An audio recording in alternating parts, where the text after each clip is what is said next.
আসসালামু আলাইকুম প্রিয় এইচএসসি 23 এবং 24 ব্যাচের শিক্ষার্থীরা, স্বাগত জানাচ্ছি তোমাদের সবাইকে আজকের লাইভে। আজ হচ্ছে তোমাদের target JU full course dopamine 2.0 biology class. Biology botany আর কি কোষ বিভাজন যে চ্যাপ্টারটা আছে সেটার উপর ক্লাস নিব। আমি সানজিদ জাহিদ, পড়াশোনা করছি জাহাঙ্গীরনগর বিশ্ববিদ্যালয় ফার্মেসি বিভাগে। তো তোমরা সবাই একটু আমাকে কমেন্ট করে জানাবা যে তোমরা কি লাইভটা ঠিকমতো দেখতে পাচ্ছ এবং সাউন্ড কি ক্লিয়ার শুনতে পাচ্ছ, একটু আমাকে কমেন্ট করে জানাবা। এবং তোমরা যারা যুক্ত হচ্ছ একটু সবাই একটু লাইভটা বেশি বেশি শেয়ার করে দিবা এবং ফ্রেন্ডদেরকে মেনশন দিয়ে দিবা। আমরা খুব শীঘ্রই ইনশাল্লাহ ক্লাসটা শুরু করব।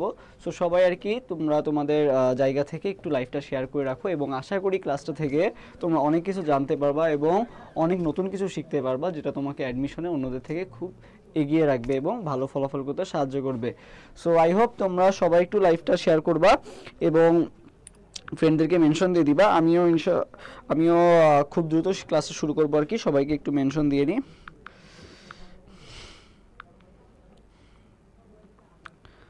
সো তোমরা আমাদের একটু কমেন্ট করে জানাবা যে ভিডিওটা এবং সাউন্ডটা কি ক্লিয়ার শোনা যাচ্ছে নাকি, একটু কমেন্ট করে জানাবা।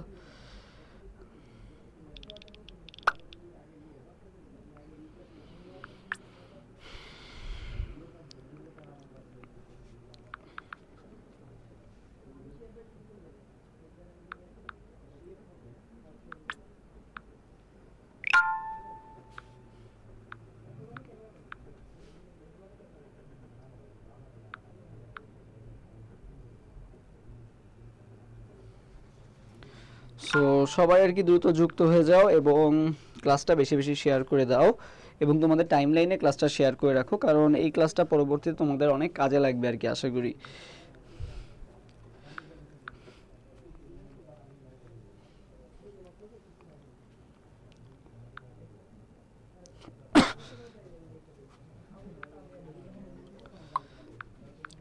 আর তোমরা যারা আমাদের যে গ্রুপটা আছে, আর এই টার্গেট যে ফুল কোর্স ডোপামিন 2.0 নামে গ্রুপটা যেটা আছে, এই গ্রুপটাতে সবাই যুক্ত হয়ে যাবা। গ্রুপটার লিঙ্ক আর কি ক্লাসের ডিসক্রিপশন বক্সে দেওয়া আছে আর কি, টাইটেলে দেওয়া আছে, তোমরা ওখান থেকে সবাই একটু যুক্ত হয়ে যাবা।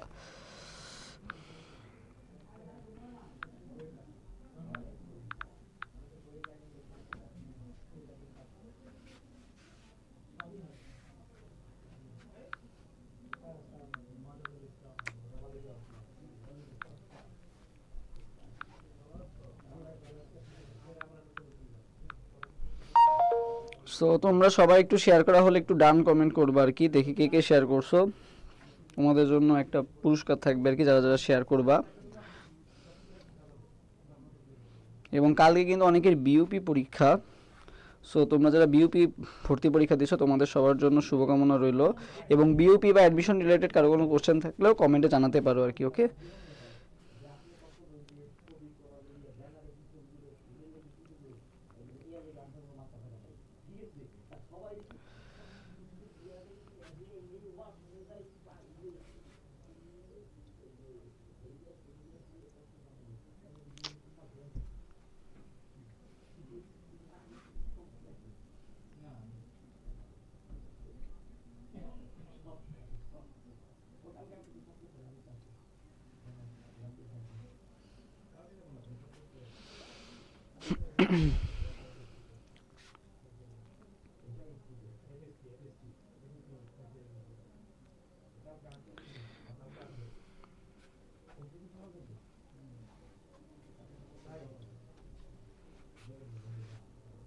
ওকে, মেনশন করা অলমোস্ট শেষ। কারণ তোমরা অনেকেই আর কি আমাদের ক্লাসটা শুরু করার কথা ছিল 6:30-এ। আজকে হচ্ছে বৃহস্পতিবার দিন, ঢাকা শহরে আর কি অনেক জ্যাম, যার কারণে আসলে পৌঁছাতে একটু লেট হয়ে গেছে, যার কারণে আমরা 7টা শুরু করতেছি আর কি।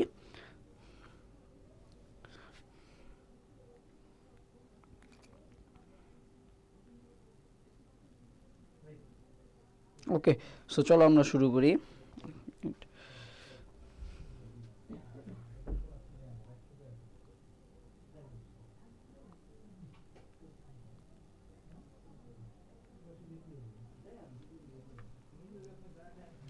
ওকে, আমাদের সাথে অলমোস্ট 100 জন যুক্ত হয়ে গেছে। থ্যাংক ইউ যুক্ত হওয়ার জন্য। ওকে, চলো শুরু করি।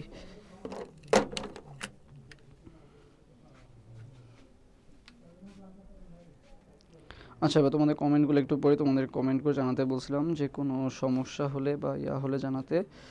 ওকে, এক মিনিট, তোমাদের কমেন্টগুলো একটু পড়ে নিই।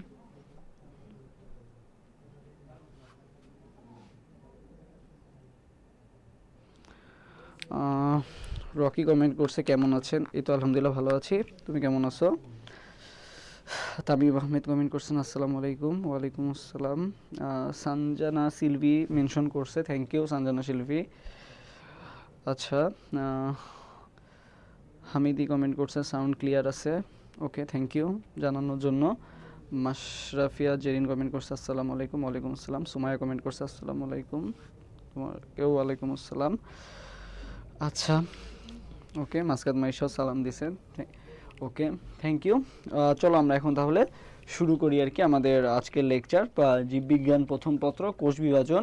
এই অধ্যায়টা ছোট একটা অধ্যায়, বাট খুবই ইম্পর্টেন্ট। এখান থেকে কিন্তু অনেক কোশ্চেন আসছে বিগত বছরে। এখানে যে উপপর্যায়গুলো আছে, আমাদের অনেক প্যাচ লেগে যায় আর কি, কোন উপপর্যায়ে কি ঘটে, বা মাইটোসিস এবং মায়োসিসের কিছু কিছু তোমার হচ্ছে বৈশিষ্ট্য আছে যেগুলো মায়োসিস এবং মাইটোসিসের মধ্যে অনেক প্যাচ লেগে যায়। সো কিছু কিছু আর কি কনফিউজিংয়ের জায়গা আছে আর কি। হামিদি কমেন্ট করছে রংপুর থেকে, ওকে, থ্যাংক ইউ রংপুর থেকে যুক্ত হওয়ার জন্য। লামিয়া রহমানও সালাম দিছে, ওকে, থ্যাংক ইউ। সূচনা কমেন্ট করছে, ভাইয়া কেমন আছেন? এই তো আলহামদুলিল্লাহ ভালো আছি, আশা করি তোমরাও ভালো আছো। এবং তোমাদের অ্যাডমিশন সিজন চলতেছে এখন, শীতকাল যেহেতু, তোমরা অনেকেই ঠান্ডা, কাশি, জ্বর, সর্দিতে হয়তো বা অসুস্থ হয়ে যাচ্ছ। তো এই সময় একটু চেষ্টা করবো অসুস্থ না হওয়ার, কারণ তুমি যত ভালোই প্রিপারেশন নাও না কেন, আমার একটা স্টুডেন্ট ছিল আর কি, মানে আমি যাকে পড়াচ্ছি, ও মাঝখানে ডেঙ্গু হয়েছিল, যার কারণে ও প্রায় 10 থেকে 20 দিন ঠিকমতো পড়তে পারে নাই আর কি। তো এটা কিন্তু একটা অনেক বড় একটা ওর জন্য সমস্যা, বা তোমাদের জন্য একটা সমস্যা। সো মনে করো তুমি অনেক ভালো প্রিপারেশন নিচ্ছ, বাট পরীক্ষার আগে তুমি যদি অসুস্থ হয়ে যাও, তাহলে কিন্তু আলটিমেটলি তোমার এই প্রিপারেশন বা সম্পূর্ণ এই মানে যেই কষ্টটাই, সম্পূর্ণ কষ্টটাই কিন্তু বৃথা হয়ে যাবে। সো নিজের শরীরের প্রতিও যত্ন নিও, পাশাপাশি পড়াশোনাটা কন্টিনিউ রেখো আর কি। আর একটা জিনিস, সেটা হচ্ছে যে তোমরা অনেকে দেখা যায় যে শীতকালে একটু ঘুম বেশি আসে, বা দেখা যায় যে হচ্ছে আমাদের একটু মানে শরীরটা আসলে গরমকালে যেভাবে আমরা পরিশ্রম করতে পারি, শীতকালে দেখা যায় যে ওইভাবে আমরা পরিশ্রমটা হয়তো করতে পারি না। তো তোমরা চেষ্টা করবা যে একটা যদি পারো হিটার কিনে নিবা আর কি, রুম হিটার, যাতে হচ্ছে একটু মানে গরম থাকে, যাতে তোমার ওই ঘুম ভাব বা ক্লান্তি ভাবটা যেন না আসে আর কি। রুম হিটার আর কি কম দামেও আছে, বেশি দামেও আছে, তো একটা মোটামুটি চালানোর জন্য আর কি কিনে নিবা আর কি। আমার অ্যাডমিশন টাইমে আমি আর কি এরকম করছিলাম। সো এরকম আর কি করতে পারো। পাশাপাশি একটা যদি পারো তোমার হচ্ছে গরম পানির ইয়াটাও রাখিয়ে দিবা, কারণ ঠান্ডা পানি খেলে দেখা যাবে যে অসুস্থ হয়ে পড়লে আলটিমেটলি তোমারই লস। সো এই সব জিনিসগুলো, কিছু কিছু জিনিসগুলো একটু চেষ্টা করবা নিজের শরীরের প্রতি যত্ন নিবা আর কি, কারণ এই সময়টা খুবই সেন্সিটিভ একটা সময়, বা খুবই ক্রুশিয়াল একটা সময় আর কি। ওকে, সো সবার জন্য একটু কিছু পরামর্শ দিলাম আর কি, এগুলো একটু মেনে চলার চেষ্টা করবা আর কি। ফ্লাস্কে পানি রাখবা আর কি, সবসময় ঠান্ডা পানি একটু অ্যাভয়েড করবা আর কি। ওকে, সো এই জিনিসগুলো একটু ট্রাই করবা। একজন কমেন্ট করছে, ভাই জেইউ ডি ইউনিটে জিপিএ বাদে 4 দিছে, এটা কি 4 সাবজেক্ট সহ নাকি 4 সাবজেক্ট বাদে? আচ্ছা, এখনও তো সার্কুলার দেয় নাই জাহাঙ্গীরনগরে। আর গত বছরে যে সার্কুলার আছে আর কি, সেই অনুযায়ী 4 সাবজেক্ট, মেইন সাবজেক্ট এগুলো কিছু না। তোমার হচ্ছে টোটাল জিপিএ তোমাকে হচ্ছে 9 থাকতে হবে, এবং পৃথকভাবে অ্যাটলিস্ট 4 থাকতে হবে। এইটার কি রিকোয়ারমেন্ট ছিল, যে টোটাল এসএসসি এবং এইচএসসি মিলে টোটাল 9 থাকলেই হবে আর কি। ওকে, এইটাই আর কি। 4 সাবজেক্ট, মেইন সাবজেক্ট এগুলো কিছু না, তোমার ওভারঅল সব মিলায়ে 9 আছে নাকি, এটা ইম্পর্টেন্ট। ওকে, আশা করি ক্লিয়ার। হ্যাঁ ভাই, কোর্স কবে লঞ্চ করবেন? এই যে খুব শীঘ্রই লঞ্চ হয়ে যাবে আর কি। আপাতত এইটা কিন্তু কোর্সেরই ক্লাস আর কি, ফ্রি ক্লাস চলতেছে আর কি আপাতত। কোর্স লঞ্চ খুব শীঘ্রই হবে ইনশাল্লাহ। সো এই যে জিনিসগুলো বললাম, এগুলো একটু ফলো করবা। আর আসো আমরা, আর বাকি কথা আমরা ক্লাসের মাঝখানে হবে। তোমাদের আর কোনো কোশ্চেন থাকলে কমেন্ট করবা আর কি। ভাই ডি ইউনিটের জন্য একটা গাইডলাইন দিন। আচ্ছা, ডি ইউনিটের গাইডলাইন নিয়ে কিন্তু আমি একটা পোস্ট, এই যে আমি যখন আসতেছিলাম আর কি ক্লাস নিতে, তখনই কিন্তু অলরেডি একটা পোস্ট করছি আর কি, যাতে তোমাদের আর কোনো মানে কোশ্চেন না থাকে, বা একটা গাইডলাইন্স মানে দরকার তোমাদের আর কি এই সময়, সেটার জন্য কিন্তু আমি অলরেডি একটা পোস্ট করছি আর কি। এই যে গ্রুপটা আছে, target JU full course dopamine 2.0, এই গ্রুপটা থেকে আমি অলরেডি একটা পোস্ট করছি কিছুক্ষণ আগে। ওকে,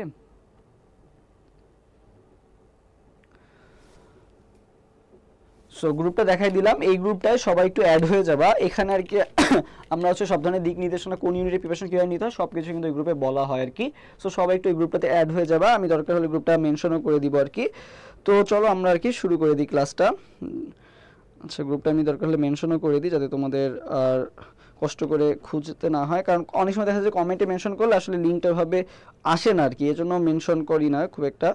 সো তাও মেনশন করে দিই যাতে তোমরা সার্চ দিতে পারো খুব সহজে।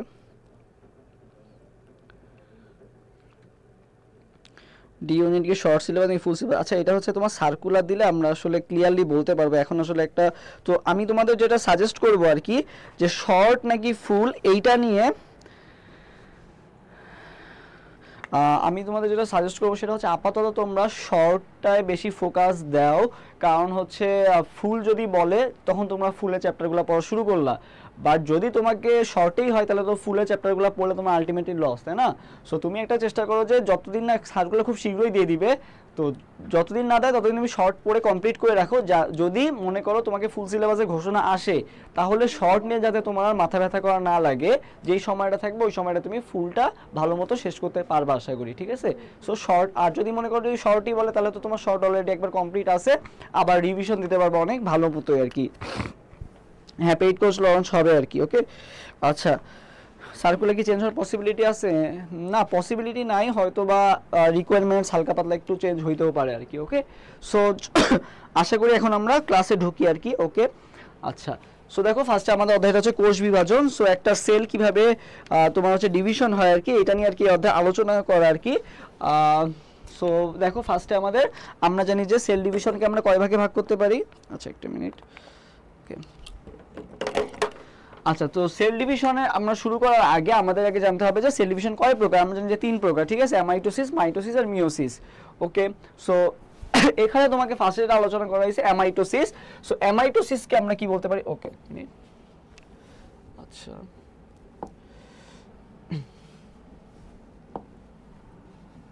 ওকে, আগের স্লাইডটায় যাই। আচ্ছা দেখো, এখানে হচ্ছে অ্যামাইটোসিস। অ্যামাইটোসিস যেটা আছে, অ্যামাইটোসিসকে আমরা বলতে পারি কি প্রত্যক্ষ কোষ বিভাজন। কেন প্রত্যক্ষ কোষ বিভাজন? কারণ এখানে একটা সেল ডাইরেক্ট ডিভাইড হয়ে দুইটা ভাগে ভাগ হয়ে যায় আর কি, এই জন্য এটাকে কি বলা হয়? প্রত্যক্ষ কোষ বিভাজন বলা হয়। সো আমাদের তো এইগুলো আসবে যে কোনটাকে কি বলা হয়। যেমন অ্যামাইটোসিসকে বলা হয় হচ্ছে প্রত্যক্ষ কোষ বিভাজন, মাইটোসিসকে বলা হয় কি সমীকরণিক কোষ বিভাজন, এবং মায়োসিসকে কি বলা হয়? হ্রাসমূলক কোষ বিভাজন। এগুলো তোমাদের মানে দেখবা যে সবগুলো পাশে নাম দেওয়া আছে আর কি, অ্যামাইটোসিস, মাইটোসিস এবং মায়োসিসের পাশে নামগুলো দেওয়া আছে।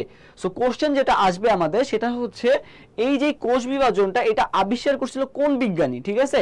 সো এটা আমাদের জানতে হবে। সো মনে রাখতে হবে ওয়াল্টার ফ্লেমিং। সবাই একটু নামটা আমার সাথে সাথে কমেন্ট করে ফেলো। ওয়াল্টার ফ্লেমিং কি করছিল? এই কোষ বিভাজনটা আবিষ্কার করছিল। সেল কিভাবে ডিভিশন হয় এটা আবিষ্কার করছিল কে? ওয়াল্টার ফ্লেমিং, ঠিক আছে? তিনি প্রথম কোষ বিভাজন লক্ষ্য করছিল। কোথায় লক্ষ্য করছিল এটাও জানতে হবে, সামুদ্রিক স্যালামান্ডার ফিশে, এবং এটার বৈজ্ঞানিক নামও খুবই খুবই ইম্পর্টেন্ট, টিটিরাস ম্যাকুলাসা, ঠিক আছে? টিটিরাস ম্যাকুলাসা, এটাও খুবই খুবই ইম্পর্টেন্ট, ঠিক আছে? সো তোমাদের যেটা কমেন্ট করতে বলছি যে কোষ বিভাজন লক্ষ্য করছে বা কোষ বিভাজন আবিষ্কার করছে কোন বিজ্ঞানী? Walter Fleming. এই নামটা একটু সবাই কমেন্ট করবে আর কি। ওকে, আচ্ছা, এরপরে ওই যে লেখা আছে অ্যামাইটোসিস, মাইটোসিস, মায়োসিস, ওকে লেখা আছে, ওগুলা লাগবে না আর কি। আচ্ছা, এরপরে জানতে হবে আমাদের কোন কোন কোষ দেখো আমাদের বিভাজিত হয় না। এটা খুবই খুবই ইম্পর্টেন্ট, ঠিক আছে? কোন কোন কোষ। আচ্ছা, ওয়াল্টার ফ্লেমিংটা কমেন্ট করতে বলছিলাম। ওকে, সূচনা কমেন্ট করছে। আচ্ছা, বাকিদের কমেন্ট আমার কাছে চলে গেছে আর কি।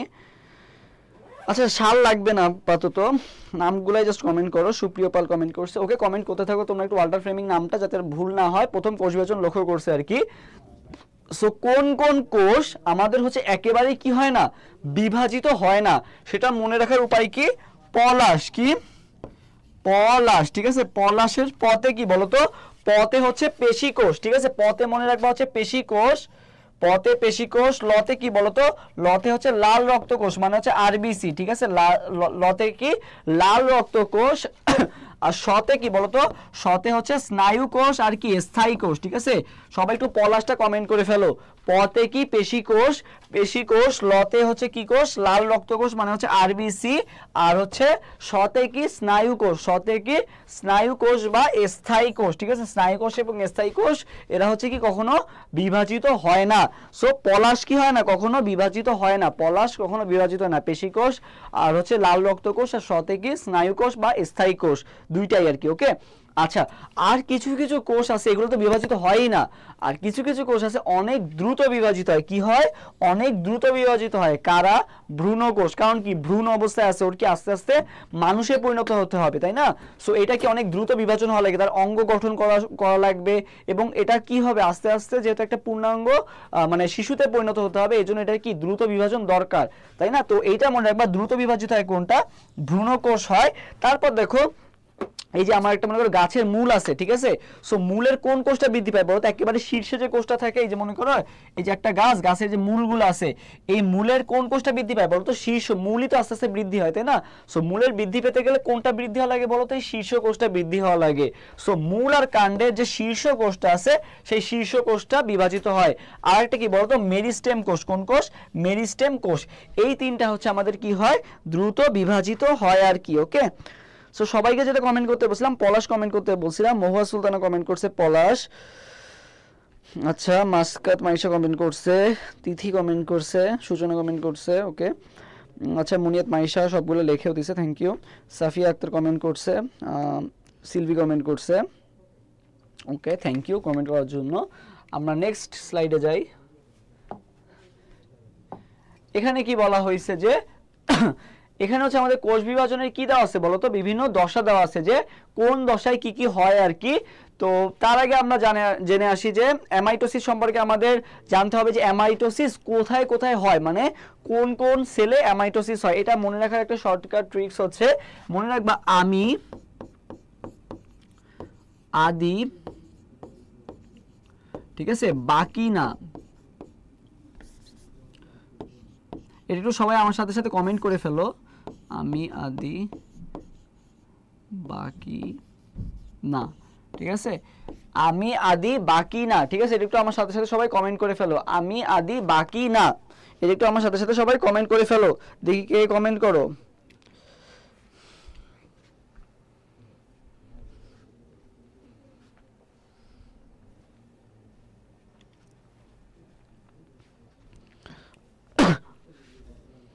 ওকে,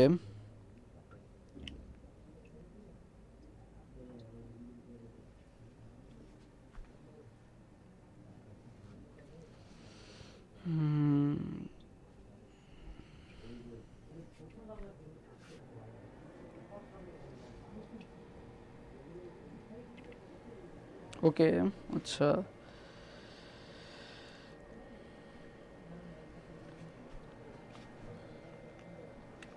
আমি আদি বাকি না। এখন আমি আদিতে বাকি নাতে কি? আমিতে হচ্ছে কি অ্যামিবা, আমিতে কি অ্যামিবা, ঠিক আছে? অ্যামিবা। আচ্ছা, আদিতে কি বলতো? আদিতে হচ্ছে আদিকোষী, আদিতে কি আদিকোষী, মানে হচ্ছে কোনটা? প্রোক্যারিওটিক সেল, আদিকোষী, ঠিক আছে? আদিতে হচ্ছে কোনটা? আদিকোষী। আমিতে হচ্ছে অ্যামিবা, আদিতে হচ্ছে আদিকোষী। বাকিতে কি? বাকি হচ্ছে কি ব্যাকটেরিয়া, বাকির ইয়াতে কি বলতো? ব্যাকটেরিয়া, ঠিক আছে? ব্যাকটেরিয়া। ইতে হচ্ছে ইস্ট, ইতে কি ইস্ট, ইতে কোনটা? ইস্ট, ঠিক আছে? আমি আদি বাকি না, নাতে কোনটা? আচ্ছা, আমি আদি বাকি না, সুপ্রিয় পাল কমেন্ট করছে। ওকে, আচ্ছা, ওকে। আর নাতে মনে রাখবা কোনটা? নাতে মনে রাখবা নষ্টক। কোনটা? নষ্টক, ঠিক আছে? নষ্টক, ঠিক আছে? আমি আদি বাকি না, এরা হচ্ছে কি এদের এদের মধ্যে হচ্ছে অ্যামাইটোসিস কোষ বিভাজন দেখতে পাওয়া যায়, ঠিক আছে? আমি আদি বাকি না। ওকে, সো আমিতে কি? আমিতে হচ্ছে অ্যামিবা, আদিতে হচ্ছে কি? আদিতে হচ্ছে আদিকোষী, বাকি হচ্ছে কি ব্যাকটেরিয়া, ইতে ইস্ট, আর নাতে কি বলতো? নষ্টক। এগুলাতে কি দেখতে পাওয়া যায়? এগুলাতে হচ্ছে তোমার অ্যামাইটোসিস কোষ বিভাজন দেখতে পাওয়া যায় আর কি। ওকে, আচ্ছা, এখান থেকে আমাদের তেমন কিছু লাগবে না। আচ্ছা, এরপর আসি আছে আমরা কোষ সাইকেল, কোষ চক্র বা কোষ সাইকেল। সো কোষ সাইকেল মেইনলি জিনিসটা কি, ঠিক আছে? কোষ সাইকেল মেইনলি জিনিসটা কি আমাদের এটাকে জানতে হবে। সো আমরা জানি যে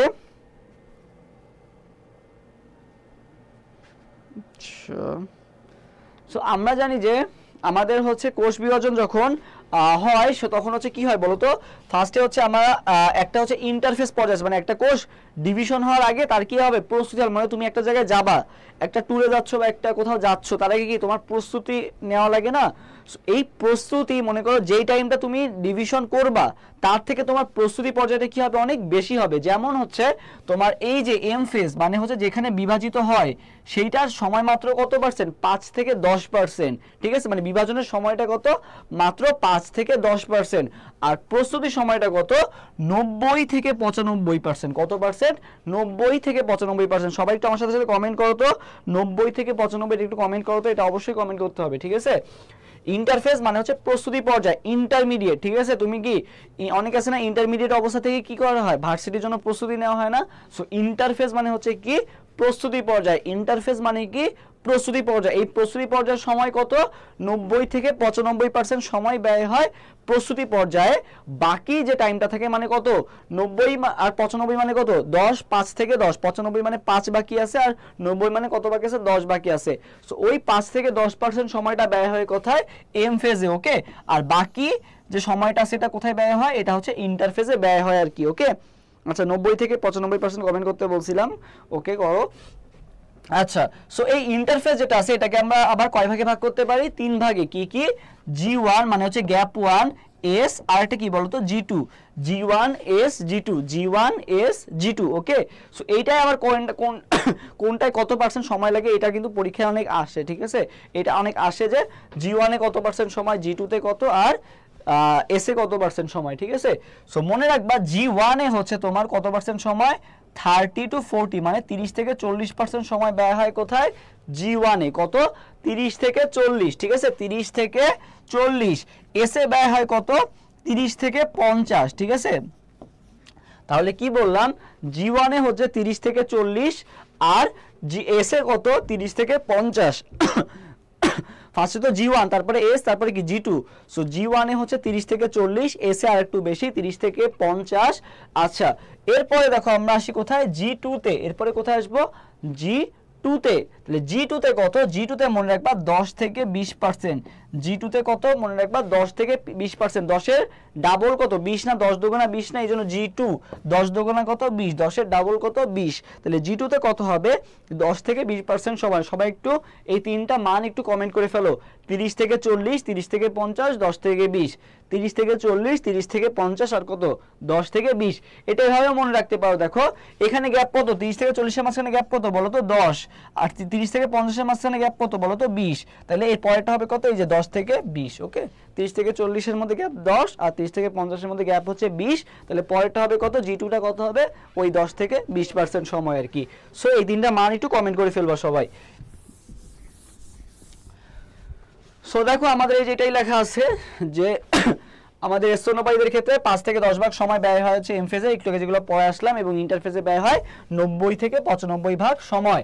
খুবই খুবই ইম্পর্টেন্ট একটা তথ্য, এটা আমাদের লাগবে যে মাইটোসিস দশা শেষ হতে কতক্ষণ সময় লাগে, 1 থেকে 1.5 ঘন্টা, ঠিক আছে।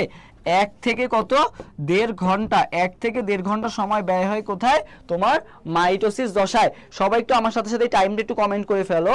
1 থেকে 1.5 ঘন্টা মানে হচ্ছে তোমার 60 থেকে 90 মিনিট। 60 থেকে 90 মিনিট তোমাকে কোশ্চেনে মিনিটেও আস্ক করা হতে পারে, তখন তুমি বলবে এটা তো আমি পড়ি নাই, এইটা কি বলে ছিল কোথাও, এটা কিন্তু তোমার মাথায় আসবে না। সো এটা একটু লিখে রাখো, 60 থেকে 90 মিনিট, ঠিক আছে। 60 থেকে 90 মিনিট, এটা একটু সবাই কমেন্ট করো, 1 থেকে 1.5 ঘন্টা না, এটা একটু কমেন্ট করো যে 60 থেকে 90 মিনিট। 60 থেকে 90 মিনিট, অনেক মিনিটে কোশ্চেন আসতে পারে, সো মিনিটটা ইম্পর্টেন্ট। আমরা ওই যে অনেক সময় আছে যে পড়তে পড়তে অভ্যস্ত হয়ে যায়, সো সেটার জন্য আমি তোমাদেরকে কমেন্ট করতে বলছি 60 থেকে 90 মিনিট, এটা একটু আমাকে কমেন্ট করে জানাও। আচ্ছা সো দেখো এই কোষচক্রের নিয়ন্ত্রণ করে কে, কোষচক্রের নিয়ন্ত্রণ করে হচ্ছে সাইক্লিন নামক প্রোটিন, যেটাকে বলা হয় কি সাইক্লিন ডিপেন্ডেন্ট কাইনেস, ঠিক আছে, সিডিকে, সংক্ষেপে কি বলা হয়, সিডিকে, সাইক্লিন ডিপেন্ডেন্ট কাইনেস, সিডিকে আর কি, ওকে।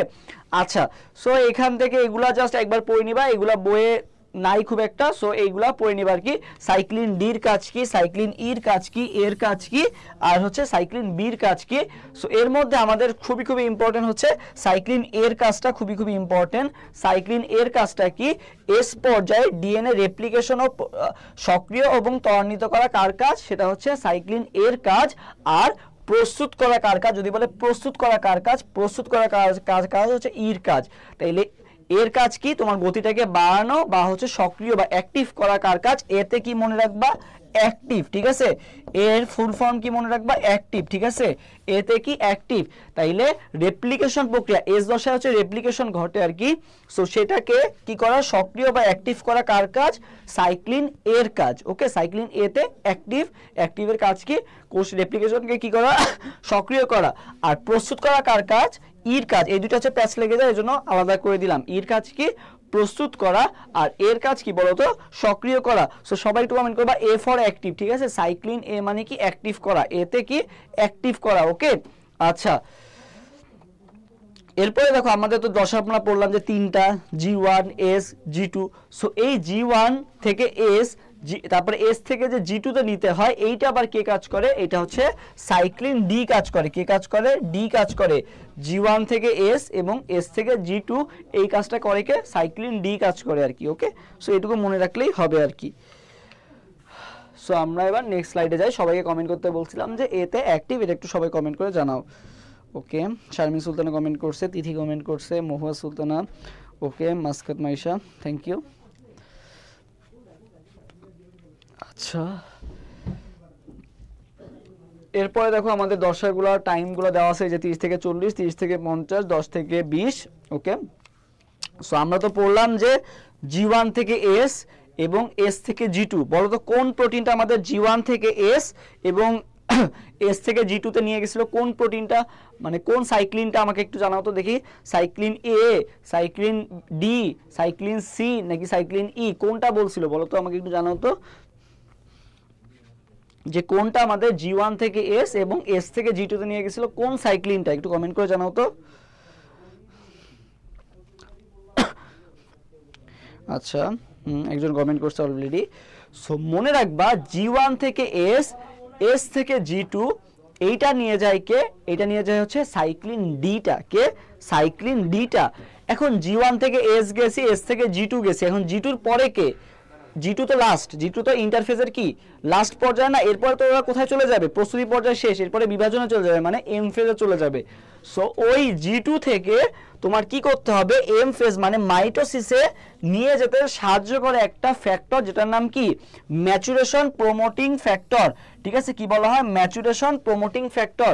এটার কাজটা কি, ওই G2 থেকে এম এ নিতে সাহায্য করে কে, এমপিএফ মানে হচ্ছে ম্যাচুরেশন প্রমোটিং ফ্যাক্টর। সবাই একটু এমপিএফটা কমেন্ট করো তো, যে G1 থেকে S, S থেকে G2 তে নেয়, আমরা জানলাম যে সাইক্লিন ডি নেয়। এখন এই G2 এর পরে কে, এম আসতেছে। সো এই G2 থেকে এম এ নিতে সাহায্য করবে কে, এমপিএফ মানে হচ্ছে ম্যাচুরেশন প্রমোটিং ফ্যাক্টরটা আমাদের কি করবে, সাহায্য করবে আর কি। এমপিএফটা সবাইকে কমেন্ট করতে বলছিলাম। আচ্ছা, এরপরে দেখো খুবই ইম্পর্টেন্ট একটা লাইন, সেটা হচ্ছে মনে করো একটা কোষ, ঠিক আছে, আর বিভাজিত হবে নাকি হবে না। সো মনে করো আমি আর মনে করো বিভাজিত হব নাকি হব না, এটা ডিপেন্ড করবে যে আমার কোন দশাটায় ডিপেন্ড করবে। সো ফার্স্ট দশা কোনটা, প্রস্তুতি পর্যায়ে ফার্স্ট দশা কোনটা, গ্যাপ 1 না। সো গ্যাপ 1-এ কি হবে, আমার নির্ধারিত হয়ে যাবে যে এইটা আর ডিভিশন হবে নাকি হবে না। আমি যদি এই গ্যাপ 2-তে এসে যদি ডিসাইড করি যে আর বিভাজিত হবে না, তাহলে আমার এই যে গ্যাপ 1 সিনথেসিস এই দশাগুলো টাইমগুলো কি হলো, এই 30 থেকে 40, 30 থেকে 50 সব টাইম নষ্ট করে এসে আমি পরে গ্যাপ 2-তে এসে ডিসাইড করলাম যে আমি আর বিভাজিত হব না, তাহলে কি কোনো লাভ হইলো। সো ফার্স্টেই আমাকে ডিসাইড করে নিতে হবে যে আমি আর বিভাজিত হব নাকি হব না, মানে এম ফেজে প্রবেশ করব নাকি করব না, সেই ডিসিশনটা আমাকে নেওয়া লাগবে কোথায়, গ্যাপ 1 দশাতেই নেওয়া লাগবে। ওকে, সো কোষ আর বিভাজিত হবে নাকি হবে না সেইটা নির্ধারিত হয় কোন উপপর্যায়ে বলো তো, সেইটা নির্ধারিত হয় হচ্ছে গ্যাপ 1। গ্যাপ 1-এ কি হয়ে যাবে, নির্ধারিত হয়ে যাবে। কোনটায় নির্ধারিত হবে, গ্যাপ 1-এ নির্ধারিত হয়ে যাবে। এবং যদি এটা নির্ধারিত হয়ে যায় যে হ্যাঁ এটার বিভাজিত হবে না, যদি বিভাজিত হয় তাহলে তো পরে এসে আসবে, G2-তে আসবে, এম এ যাবে আর কি। আর যদি নির্ধারিত হয়ে যায় যে না এটার বিভাজিত হবে না, তাহলে সেটা আমৃত্যু কোথায় থেকে যাবে বলো তো, এই গ্যাপ 1-এই থেকে যাবে। কোথায় থেকে যাবে, গ্যাপ 1-এ থেকে যাবে আর কি। ওকে, তাহলে যদি বলে একটা কোষের ভবিষ্যৎ নির্ধারণ হয় কোথায়, মনে রাখবা গ্যাপ 1-এই নির্ধারিত হয়ে যায় আর কি। আচ্ছা, এরপর দেখো সিনথেসিস, এস দশার পূর্ণরূপ কি বলতো? এস ফর কি? এস ফর হচ্ছে সিনথেসিস, এস ফর কি? সিনথেসিস। সো এস দশায় কি হয়? ডিএনএ প্রতিলিপন হয়। কি হয়? ডিএনএ প্রতিলিপনটা হয় কোথায়? এই এস দশায় হয় আর কি। এরপর আছে গ্যাপ 2, গ্যাপ 2-তে কি হয়? গ্যাপ 2-তে মনে রাখতে হবে এটিপি তৈরি হয়, ঠিক আছে? এটিপি তৈরি হয় কোন কোষে? যে আমার তো কোষ বিভাজনের ক্ষেত্রে কি শক্তি দরকার হবে না? এম ফেজে গেলে তো অনেক কোষ বিভাজিত হইতে হবে, ওই সময় তো আমার শক্তির দরকার হবে। এই শক্তিটা আমরা তৈরি করি কোথায়? এই গ্যাপ 2 দশায় কি হয়ে যায়? তোমার হচ্ছে কি হয়? তৈরি হয়ে যায়। এবং খুবই ইম্পর্টেন্ট একটা লাইন, সেটা হচ্ছে সেন্ট্রোসোমের বিভাজন কোথায় ঘটে? সেন্ট্রোসোমের বিভাজন কোথায় ঘটে? মনে রাখবা গ্যাপ 2-তে ঘটে। কোথায় ঘটে? গ্যাপ 2-তে ঘটে আর কি। ওকে, এই জিনিসটা মাথায় রাখবা। সো আমরা নেক্সট স্লাইড আগাই। আচ্ছা, সবাই একটু 1 নম্বর কোশ্চেনের আনসার দাও তো এবার, যে কোন ধরনের কোষ বিভাজনকে সমীকরণিক কোষ বিভাজন বলা হয়? জাহাঙ্গীরনগর ইউনিভার্সিটি ডি ইউনিটে গত বছর মানে 23-24 সালে আসা কোশ্চেন। 1 নম্বর কোশ্চেনের সবাই আনসার দিয়ে দাও যে একের আনসার কোনটা হবে।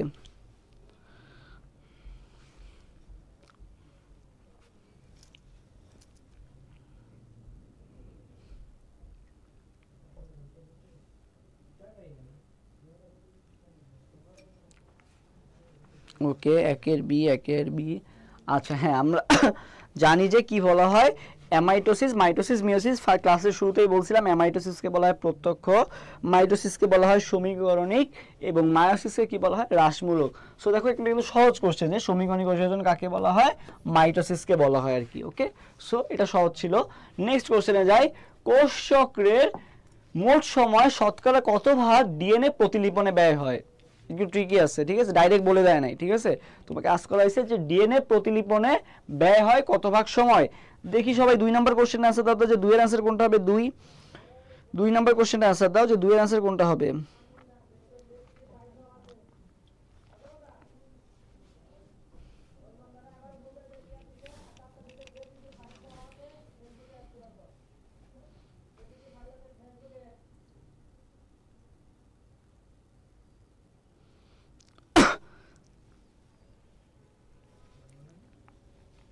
ওকে, 2 এর আনসারটা দাও তো দেখি।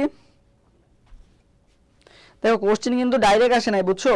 মানে জাহাঙ্গীরনগরের কোশ্চেন প্যাটার্নটা বুঝতে পারছো, যে বইয়ের কিন্তু ডাইরেক্ট লাইন তুলে দেয় নাই। বইয়ের ডাইরেক্ট লাইন তুলে না দিয়ে কি করছে? একটু ঘুরাই দিছে আর কি, মানে তোমাকে একটু স্টেপ ওয়াইজ থিঙ্কিং করতে হবে আর কি। দেখা গেছে যে আমরা মুখস্থ করে আসছি যে এস দশায় আমরা জানি যে গ্যাপ 1-এ 30 থেকে 40, এসে হচ্ছে 30 থেকে 50, আর হচ্ছে গ্যাপ 2-তে কত? 10 থেকে 20। এটা আমরা মুখস্থ করে আসছি, ঠিক আছে, আমরা কিন্তু ফেজেরটা মুখস্থ করছি। সো তোমাকে ডাইরেক্ট জিজ্ঞাসা করা হয় নাই যে এস দশায় কতটুকু টাইম হয়, তোমাকে আজ করা হয়েছে এস দশায় কি হয়? আমরা জানি যে এস দশায় ডিএনএ প্রতিলিপন হয়। সো এখানে ওইভাবে ঘুরায় কোশ্চেনটা করা হয়েছে যে ডিএনএ প্রতিলিপনে কত ভাগ সময় ব্যয় হয়, ডাইরেক্ট বলে দেয় না যে এস দশায় কত ভাগ সময় ব্যয় হয় আর কি। সো কি বলা হয়েছে? ডিএনএ প্রতিলিপনে ব্যয় হয় কত ভাগ সময়। আমরা জানি ডিএনএ প্রতিলিপন হয়েছে এস দশায়, আর এস দশার টাইমটা কত? এস দশার টাইমটা হচ্ছে 30 থেকে 50% সময়, তাই না? সো এখানে বলা হয়েছে এই জন্য, তাহলে অ্যান্সার কোনটা হবে? 2 এর অ্যান্সার হবে কোনটা? ডি নাম্বারটা, 30 থেকে 50 ভাগ সময় ব্যয় হয়। আচ্ছা, এরপরে দেখো 3 নম্বর কোশ্চেনটা, কোন প্রোটিনটি ডিএনএ প্রতিলিপনকে সক্রিয় ত্বরান্বিত করে? এই যে কমেন্ট করাইছিলাম তোমাদের, এবার বলো তাহলে যে কোন প্রোটিনটি ডিএনএ প্রতিলিপনকে সক্রিয় এবং ত্বরান্বিত করে? 3 নম্বর কোশ্চেনের আনসার দাও এবার সবাই, 3 নম্বর কোশ্চেনের আনসার দাও। 3 সক্রিয় এবং ত্বরান্বিত করছিল কে? বলো তো, সক্রিয় এবং ত্বরান্বিত করছিল কে?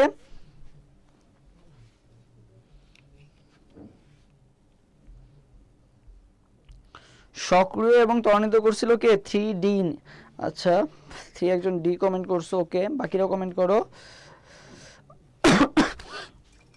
আচ্ছা, তোমাদের কিন্তু আমি কমেন্ট করাইছিলাম যে এ ফর কি? অ্যাক্টিভ। সাইক্লিন এ ছিল, ডি ছিল, ই ছিল, তাই না, কে ছিল আর কি, অনেকগুলো ছিল। সো আমি তোমাদের কমেন্ট করাইছিলাম যে এ ফর কি? অ্যাক্টিভ। তাহলে তোমাকে এখানে কি বলা হয়েছে? সক্রিয় মানে কি? অ্যাক্টিভ করার কথা বলা হয়েছে। অ্যাক্টিভ ফর কি ছিল? সাইক্লিন এ তে কি ছিল? অ্যাক্টিভ। সাইক্লিন এ তে কি ছিল? অ্যাক্টিভ ছিল আর কি। তাহলে কোনটা হবে অ্যান্সার? তাহলে অ্যান্সার কোনটা হবে? 3 এর অ্যান্সার হবে এ নাম্বারটা। 3 এর অ্যান্সার কোনটা হবে? এ নাম্বারটা, সাইক্লিন এ, ঠিক আছে, সাইক্লিন এ। এটা কিন্তু পড়ানো কোশ্চেনই, দেখো জাহাঙ্গীরনগর ইউনিভার্সিটি ডি ইউনিটে 23-24 সালে আসা কোশ্চেন, মানে গত বছরই আসছে আর কি। সো দেখতেছো কত কোশ্চেন আসছে এক বছর, মানে এই ইয়ার থেকেই, মানে যেহেতু তোমরা জানো যে বোটানিতে 22টা কোশ্চেন, জুওলজিতে 22টা কোশ্চেন, টোটাল 44টা কোশ্চেন আসে হচ্ছে তোমার হচ্ছে বায়োলজি থেকে। সো স্বাভাবিকভাবে একটা অধ্যায় থেকে কিন্তু 2 থেকে 3টা কোশ্চেন কিন্তু আসবেই, স্বাভাবিক। আর এই অধ্যায়টা যেহেতু ছোট, এখান থেকে 2 থেকে 3 মার্কস পাওয়া কিন্তু খুবই সহজ যদি ভালো মতো পড়ো। হ্যাঁ, এই যে কমেন্ট করছে আর জি বাবলা, কমেন্ট করছে A for active, thank you. কোন জিনটি ক্যান্সার হওয়ার জন্য দায়ী? ক্যান্সার হওয়ার জন্য দায়ী জিনের নামটা তোমাকে আস্ক করা হয়েছে। ক্যান্সারের জন্য দায়ী জিন কোনটা? সো বলো তো 4 অ্যান্সার কোনটা হবে?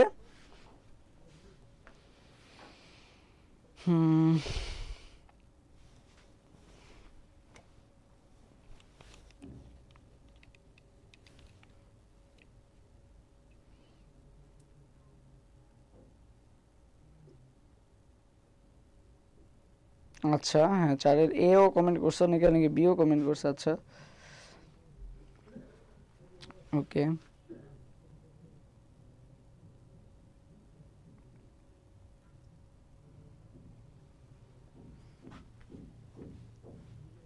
ওকে। সো দেখো অঙ্কোজিন, ঠিক আছে, অঙ্কোজিনের কাজটা কি? এই অঙ্কোজিনের কাজ হচ্ছে কি করে আমাদের ক্যান্সার সৃষ্টি করতে সাহায্য করে কে? অঙ্কোজিন, ঠিক আছে। আর ক্যান্সার মেইনলি কখন সৃষ্টি হয়? যখন আমাদের P53 নামক একটা প্রোটিন আছে, যখন এটা কি হয় বলতো ডিফেক্টিভ হয়। এই ডিফেক্টিভ P53 এর কারণে কি হয়? ক্যান্সার বা টিউমারটা হয় হচ্ছে কিসের কারণে? Defective P53। সবাই একটু কমেন্ট করতো P53, ডিফেক্টিভ P53 এর কারণে কি হয়? আমাদের হচ্ছে কোষচক্রের নিয়ন্ত্রণ হারায় ফেলে, যার ফলে কি হয়? অনিয়ন্ত্রিত কি হয়? মাইটোসিস হয়, যার ফলে অনেক কোষগুলো কি হয়? অনেক বিভাজিত হইতেই থাকে, মানে থামেই না, যার ফলে আমাদের ক্যান্সার বা টিউমারগুলো হতে থাকে আর কি, মানে বিভাজনটা কন্টিনিউয়াসলি হইতেই থাকে। তো এইটা হচ্ছে আমাদের কি ডিফেক্টিভ P53 কারণে কি হয়? ক্যান্সার সৃষ্টি হয় আর কি। ক্যান্সার সৃষ্টি হয় কার কারণে? ডিফেক্টিভ P53 কারণে, ঠিক আছে। আর যদি তোমার সেলে, এটাও লিখে রাখো, সেলে হচ্ছে P27, ঠিক আছে, P27 নামক প্রোটিন, কি নাম? P27 নামক প্রোটিন যদি থাকে, এটার উপস্থিতি যদি অনেক বেশি হয়, তাহলে মহিলাদের মনে রাখবা স্তন ক্যান্সার হয়। স্তন ক্যান্সারের জন্য দায়ী যদি আসে, এগুলো এক্সট্রা ইনফরমেশন, স্তন ক্যান্সারের জন্য দায়ী হচ্ছে P53 মানে P27 এর বেশি উপস্থিতি যদি থাকে সেলে, তাহলে সেটা কি হবে? স্তন ক্যান্সারের সৃষ্টি করবে। এবং ডিফেক্টিভ শুধু P53 ডিফেক্টিভ হলে সেটা কি হবে? ক্যান্সারের সৃষ্টি করবে। এবং ক্যান্সার সৃষ্টি হওয়ার জন্য দায়ী জিন কোনটা? অঙ্কোজিন। সো এই কয়েকটা ইনফরমেশন তোমার মাথায় রাখলেই হবে আর কি, আশা করি। ওকে, হ্যাঁ ডিফেক্টিভ P53 ক্যান্সার। ওকে,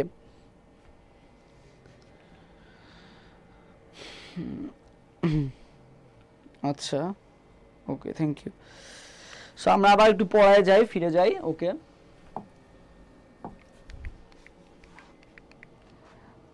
আচ্ছা এরপর দেখো মাইটোসিস বিভাজনে আমাদের কি আছে? অনেকগুলো পর্যায় আছে আর কি, prophase, prometaphase, metaphase, anaphase, telophase. এগুলো মনে করো তোমাদের এসএসসি তেও ছিল এবং এইচএসসি তে একটু ডিটেইলসে আছে আর কি, বা এইচএসসি তোমরা পড়ে আসছো। সো এখান থেকে আমরা ইম্পর্টেন্ট লাইনগুলো যেগুলো আছে ওগুলো জানবো। সেটা হচ্ছে মনে রাখবা যে প্রোফেজ হচ্ছে কি একেবারে শুরুর পর্যায়ে, প্রো মানে হচ্ছে কি আদ্য, প্রো মানে কি একেবারে আদ্য মানে শুরুর পর্যায়ে, আর ফেজ মানে কি পর্যায় আর কি। তাহলে প্রো মানে হচ্ছে আদ্য, আর প্রোফেজ, ফেজ মানে কি পর্যায়, তাইলে প্রোফেজ মানে হচ্ছে আদ্য পর্যায়। প্রো মেটাফেজ, মেটা মানে কি মধ্য, তাহলে প্রাক মধ্য পর্যায়। মেটাফেজ মানে কি হবে? মধ্য পর্যায়। অ্যানাফেজ মানে কি? অ্যানাফেজ মানে হচ্ছে গতি পর্যায়। অ্যানা নামে কি একটা বাস আছে না? এনা নামে কি একটা বাস আছে না? এনা বাস। সো এনা দিয়ে মনে রাখবা কি গতি পর্যায়, ঠিক আছে। এনা বাসের কিন্তু অনেক গতি, তাহলে এনাফেজের মানে কি গতি পর্যায়। আর টেলোফেজ কি একেবারে লাস্ট পর্যায়ে, এই জন্য এটা কি পর্যায় হবে? অন্ত পর্যায়ে হবে। সো এইগুলো আশা করি তোমাদের ক্লিয়ার। সো মেইনলি যেটা লাগবে সেটা হচ্ছে দেখো, তাহলে একেবারে শুরুর পর্যায়ে কোনটা? প্রোফেজ, ঠিক আছে। আর একেবারে লাস্ট পর্যায়ে কোনটা? টেলোফেজ। সো প্রোফেজে কি হবে? জল বিয়োজন হবে, ঠিক আছে। জল বিয়োজন হবে কোথায়? প্রোফেজে। আর জল যোজন কোথায় হবে? জল যোজন যদি হয় সেটা হবে কোথায়? টেলোফেজে। তাহলে কি বললাম? জল বিয়োজন বললে কোনটা? প্রোফেজ। আর জল যোজন ঘটলে কোনটা? টেলোফেজ, ঠিক আছে। এই জিনিসটা মাথায় রাখবা। ওকে, সো জল বিয়োজন বললে কোনটা বলো তো? জল বিয়োজন বলে হচ্ছে প্রোফেজ, আর জল যোজন বললে কোনটা? তোমার টেলোফেজ। আচ্ছা এরপরে যেটা লাগবে সেটা হচ্ছে ক্রোমোজোমীয় নৃত্য, এই কথাটা লাগবে। ক্রোমোজোমীয় নৃত্য দেখতে পাওয়া যায় কোথায়? ক্রোমোজোমীয় নৃত্য দেখতে পাওয়া যায়, মনে রাখবা প্রোমেটাফেজে দেখতে পাওয়া যায় হচ্ছে কোনটা, ক্রোমোজোমীয় নৃত্যটা দেখতে পাওয়া যায়। ওকে, এরপরে একটা কোশ্চেন আসে, সেটা হচ্ছে কোষগুলাকে সবচেয়ে বেশি মোটা খাটো ও স্পষ্ট দেখতে পাওয়া যায় কোথায়? সবচেয়ে বেশি মোটা খাটো স্পষ্ট দেখতে পাওয়া যায় কোথায় যদি বলে, তাহলে মনে রাখবে একেবারে মাঝখানের পর্যায়ে কি হবে, সবচেয়ে বেশি মোটা খাটো স্পষ্ট দেখতে পাওয়া যায় হচ্ছে মাঝখানের পর্যায়ে, মানে হচ্ছে কোনটা, মেটাফেজ। এবং এই মেটাফেজ মানে কি, মধ্য পর্যায়ে না? সো ক্রোমোজোমগুলোও কোথায় থাকবে, একেবারে মাঝখানে থাকবে আর কি। সো এই মাঝখানে থাকাকে কি বলা হচ্ছে, এই মাঝখানে থাকাকে বলা হচ্ছে মেটাকাইনেসিস। সবাই একটু নামটা কমেন্ট করো তো, যে মেটাকাইনেসিস, মাথা মানে মাঝখানে থাকে কোথায়, মেটাফেজ দশা, যেটাকে বলা হয় কি মেটাকাইনেসিস। এটা একটু সবাই আমার সাথে সাথে কমেন্ট করে ফেলো, মেটাকাইনেসিস। এই অবস্থায় কি হয়, কোষগুলা সবচেয়ে কি থাকে বলতো, সুপার কয়েলিং অবস্থা থাকে। কি অবস্থা থাকে, সুপার কয়েলিং এবং কনডেনসেশন, এটাও দেখতে পাওয়া যায় কোথায়, মেটাফেজ পর্যায়ে আর কি। সো মেটাফেজ পর্যায়টা সবাই অনেক ইম্পর্টেন্ট দিয়ে পড়বা, ঠিক আছে, 500% ইম্পর্টেন্ট হচ্ছে মেটাফেজ পর্যায়টা আর কি। এরপরে দেখো অ্যানাফেজ পর্যায়টা, অ্যানাফেজ পর্যায়ে আমাদের হচ্ছে কি কি আকৃতি দেখতে পাওয়া যায়, VLJI, ঠিক আছে, কি কি আকৃতি দেখতে পাওয়া যায়, VLJI মানে হচ্ছে কি মেটাসেন্ট্রিক, সাবমেটাসেন্ট্রিক, অ্যাক্রোসেন্ট্রিক, টেলোসেন্ট্রিক, একসাথে পড়বা, metacentric, submetacentric, acrocentric, telocentric, metacentric, submetacentric, acrocentric, telocentric, VLJI। So এই আকৃতিগুলো প্রচুর আসে জাহাঙ্গীরনগরের ক্ষেত্রে, ঠিক আছে, যে অ্যাক্রোসেন্ট্রিকের ক্ষেত্রে আকৃতি কি হবে, জে নাকি আই নাকি ভি নাকি এল। ওকে, সো এইগুলা মাথায় রাখবা আর কি, সো এইগুলা খুবই আসে আর কি। ওকে, VLJI, তাহলে মেটা, সাবমেটা, অ্যাক্রো, টেলো, VLJI এভাবে মুখস্থ করবা। আচ্ছা, ওকে, আচ্ছা, এরপর দেখো খুবই ইম্পর্টেন্ট একটা কোশ্চেন আসে, সেটা হচ্ছে যে এই যখন আমাদের ক্রোমোজোমগুলো, আমাদের তো যে মেটাফেজে কি ছিল, মাঝখানে ছিল, এখন ওরা কোথায় যাবে, বিশ্ব মানে তোমার হচ্ছে ইয়ার দিকে যাবে, মানে পোলের দিকে যাবে, মানে প্রান্তের দিকে যাবে আর কি। সো প্রান্তের দিকে যখন যায় তখন কি হয় দেখো, তোমার হচ্ছে এই যে মানে এইখানে মনে করো আছে, ছিল কোথায়, মাঝখানে ছিল, এখন কোথায় যাবে, প্রান্তের দিকে যাবে। সো প্রান্তের দিকে যখন যায় তখন কি হয়, এই যে মনে করো প্রান্তের দিকে এরা যাচ্ছে, ঠিক আছে, কোথায় যাচ্ছে, প্রান্তের দিকে যাচ্ছে। তো তখন কি হয়, তখন হচ্ছে তোমার সেন্ট্রোমিয়ারগুলো, এই যে সেন্ট্রোমিয়ারটা আছে, সেন্ট্রোমিয়ারটা থেকে হচ্ছে অগ্রগামী, এবং যে বাহুগুলো আছে, বাহুদ্বয়গুলো কি থাকে, অনুগামী হয় থাকে, ঠিক আছে। সেন্ট্রোমিয়ারগুলো কি হয়, এটা আসছে যে সেন্ট্রোমিয়ারগুলো কি হবে, অগ্রগামী হবে, এবং বাহুদ্বয় কি হবে, অনুগামী হয়ে মেরু অভিমুখে চলা শুরু করবে আর কি। সো এইগুলো ছিল আর কি তোমাদের একটা মানে 5টা যে ফেজ আছে, 5টা ফেজ সম্পর্কে ইম্পর্টেন্ট তথ্যগুলা। আচ্ছা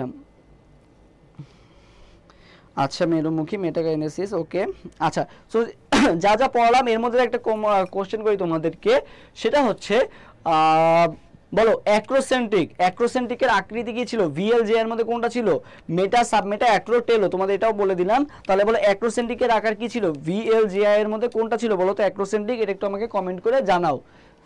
আচ্ছা, এরপর হচ্ছে মাইটোসিস কোষ বিভাজনের ক্ষেত্রে খুবই ইম্পর্টেন্ট একটা লাইন, সেটা হচ্ছে এগুলো তোমরা সবাই কম বেশি বুঝো, তারপর একবার বলি যে মাইটোসিসের ক্ষেত্রে আমাদের কি হয়, বৃদ্ধি, তাই না, যে মনে করো আমাদের কোষের বৃদ্ধি করা লাগবে, সেক্ষেত্রে আমরা কোথায় যাব, মাইটোসিসে যাব আর কি। সো এখানে তোমরা হেডলাইনগুলো মাস্ট পড়বা, বাট কনফিউজিং যে জায়গাটা সেটা আমাদের খুব ভালো মতো জানতে হবে। জনন আঙ্গ সৃষ্টি এবং জনন কোষের সংখ্যা বৃদ্ধি, জনন আঙ্গ সৃষ্টি মানে জনন যে অঙ্গগুলো আছে, অঙ্গ, জনন আঙ্গ মানে জনন অঙ্গগুলা যে সৃষ্টি, সেটা কে করবে, সেটা করবে হচ্ছে কে, মাইটোসিস। এবং জনন কোষের যে সংখ্যা বৃদ্ধি, এটাও কে করবে, মাইটোসিস করবে। বাট যদি বলে জনন কোষ সৃষ্টি করবে কে, জনন কোষ সৃষ্টি যদি বলে মানে কি, শুক্রাণু এবং ডিম্বাণু, এই জনন কোষ সৃষ্টি যদি বলে তাইলে আবার কি হবে, মায়োসিস হবে, ঠিক আছে। তাহলে এইটা হচ্ছে কনফিউজিং এর জায়গা, এই জিনিসটা মাথায় রাখবা। জনন কোষ যদি বলে সৃষ্টি করবে কে, মায়োসিস, ঠিক আছে, বা হ্রাসমূলক কোষ বিভাজনের মাধ্যমে জনন কোষ সৃষ্টি হবে। বাট এই জনন কোষ সৃষ্টি হয়ে গেল আমার মায়োসিসের মাধ্যমে, এরপর কি এটা বৃদ্ধি করা লাগবে না, সেই বৃদ্ধিতে আবার লাগবে কাকে, মাইটোসিসকে। এবং জনন অঙ্গ সৃষ্টিতেও কে লাগবে, মাইটোসিস লাগবে। তাহলে আশা করি কনফিউশনটা ক্লিয়ার। জনন অঙ্গ সৃষ্টি এবং জনন কোষের সংখ্যা বৃদ্ধি বলে মাইটোসিস, আর জনন কোষটা যে সৃষ্টি হয়েছে, এটা সৃষ্টি হয়েছে আবার কিসের মাধ্যমে, মায়োসিসের মাধ্যমে সৃষ্টি হয়েছে। কিসের মাধ্যমে সৃষ্টি হয়েছে, মায়োসিসের মাধ্যমে সৃষ্টি হয়েছে। এটা আশা করি ক্লিয়ার, ওকে। আচ্ছা, এরপর দেখো আমাদের এই যে P53 কারণে কি হয়, যে বললাম যে P53 ডিফেক্টিভ হলে কি হবে, তোমার হচ্ছে যে টিউমার বা ক্যান্সারের সৃষ্টি হবে আর কি, এটা মাথায় রাখবা। আচ্ছা, ওকে আচ্ছা, এরপর দেখো আমাদের দুইটা টার্ম আছে, সেটা হচ্ছে কোষের মৃত্যু। কোষের মৃত্যু কিভাবে হইতে পারে? দুইভাবে হইতে পারে। একটা হচ্ছে জেনেটিক্যালি নিয়ন্ত্রিত মৃত্যু, আর একটা কি বলতো পুষ্টির অভাবে নিয়ন্ত্রিত মৃত্যু। ঠিক আছে, একটা হচ্ছে পুষ্টির অভাবে নিয়ন্ত্রিত, মানে একটা হচ্ছে পুষ্টির অভাবে মৃত্যু, আর একটা কি বলতো জেনেটিক্যালি নিয়ন্ত্রিত মৃত্যু।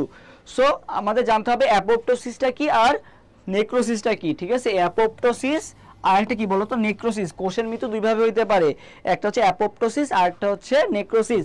তো সবাই আমার সাথে সাথে একটু কমেন্ট করো, সেটা হচ্ছে আজ নিপা। এটা কমেন্ট করো যে আজ নিপা। ঠিক আছে, এটা একটু সবাই আমার সাথে সাথে কমেন্ট করে ফেলো, আজ নিপা। সবাই একটু কমেন্ট করো কি আজ নিপা।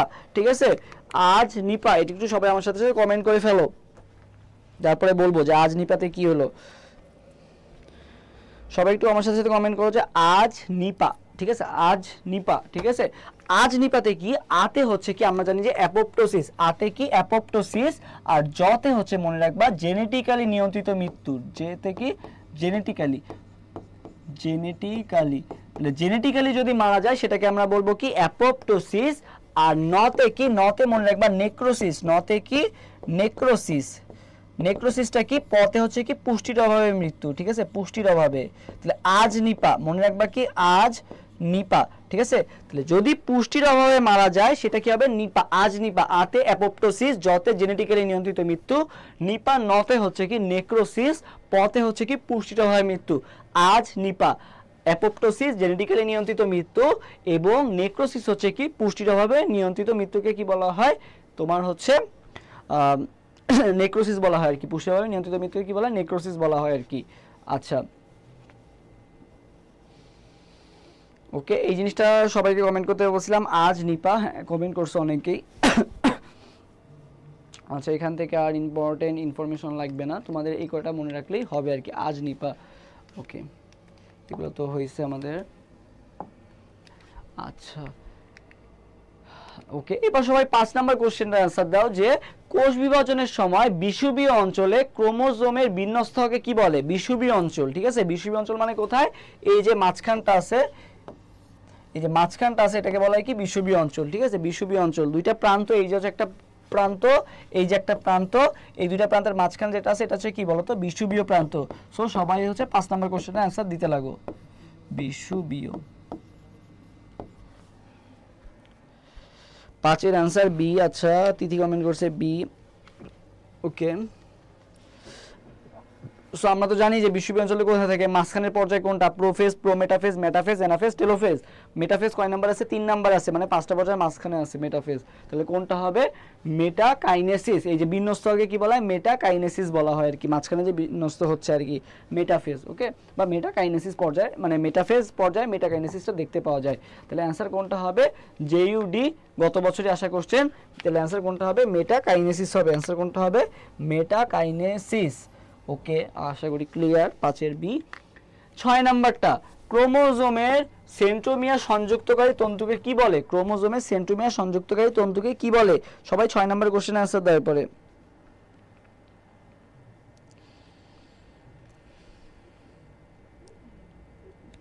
ছয় নাম্বার কোশ্চেনের অ্যান্সার দাও দ্রুত সবাই। 6 নাম্বার কোশ্চেনে কি বলা হয়েছে?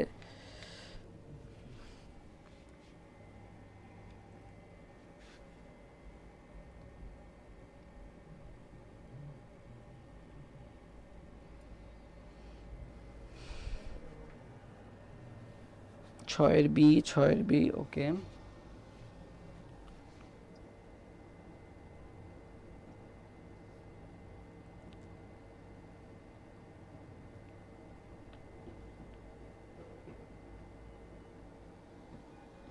ওকে হ্যাঁ। সো মনে রাখবা যে ক্রোমোজোমের সেন্ট্রোমিয়ার সংযুক্তকারী যে তন্তুটা থাকে, ক্রোমোজোমকে কি করে রাখছে বলো তো? সংযুক্ত করে রাখছে। ক্রোমোজোমকে কি করে রাখছে? সংযুক্ত করে রাখছে। এটা কে করে রাখছে বলো তো? সো দেখো, ক্রোমোজোমের সেন্ট্রোমিয়ার সংযুক্তকারী তন্তু, ক্রোমোজোমের সেন্ট্রোমিয়ার সংযুক্তকারী তন্তুকে আমরা কি বলবো? ট্রাকশন, মানে অ্যাট্রাক্ট করে রাখছে। কি করে রাখছে? অ্যাট্রাক্ট করে রাখছে। সো এই অ্যাট্রাক্ট থেকে কি আসছে? ট্রাকশন আসছে। তাহলে মনে রাখবো কি ট্রাকশন ফাইবার। তাহলে ট্রাকশন ফাইবার কি করছে? সেন্ট্রোমিয়ার সংযুক্তকারী তন্তুকে আমরা কি বলবো? Traction fibre. এরপরে দেখো, মাইটোসিস কোষ বিভাজনের ক্যারিওকাইনেসিস নামকরণ কে করছে? কি নামকরণ করছে? ক্যারিওকাইনোসিস। 7 নাম্বারটা ক্যারিওকাইনোসিস কে নামকরণ করছে, ঠিক আছে। সো ক্যারিওকাইনোসিস কে নামকরণ করছে, এই নামকরণটা কিন্তু এই অপশনের মধ্যেই দেওয়া আছে, মানে এই অপশনের সাথে মিল আছে নামটা, ঠিক আছে। সো আমরা মনে রাখবো, দেখো স্লাই, মনে রাখবা স্লাই খার, ঠিক আছে, স্লাই খার, বিজ্ঞানীর নাম কি স্লাই খার। সো আমরা স্লাই খার না বলে আমরা বলবো কি স্লাই কার, কি বলবো স্লাই কার, স্লাই কার, ঠিক আছে। কেন স্লাই খারকে আমরা স্লাই কার বলবো বলো তো, স্লাই কার কেন বলবো, সবাই একটু আমার সাথে সাথে এই স্লাই কার নামটা কমেন্ট করবা। দন্তস্বর লয়াকার রসই কয়কারে কার র, বইয়ে লিখে রাখবা স্লাই কার। কারণ কারতে কি, কারতে হচ্ছে ক্যারিওকাইনোসিস, কারতে কি ক্যারিওকাইনোসিস, তাহলে স্লাই কার কি করছে ক্যারিওকাইনোসিস, এই যে কারে কি ক্যারিওকাইনোসিস, স্লাই কার।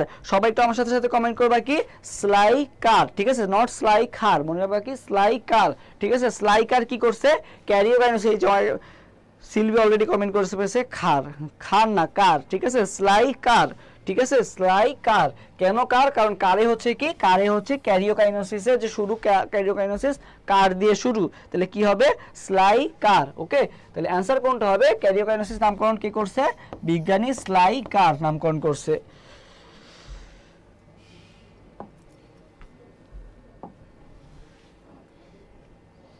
আচ্ছা, এরপরে দেখো সাইটোপ্লাজমের বিভাজনকে কি বলা হয়, ঠিক আছে, সাইটোপ্লাজমের বিভাজনকে কি বলা হয়, ঠিক আছে।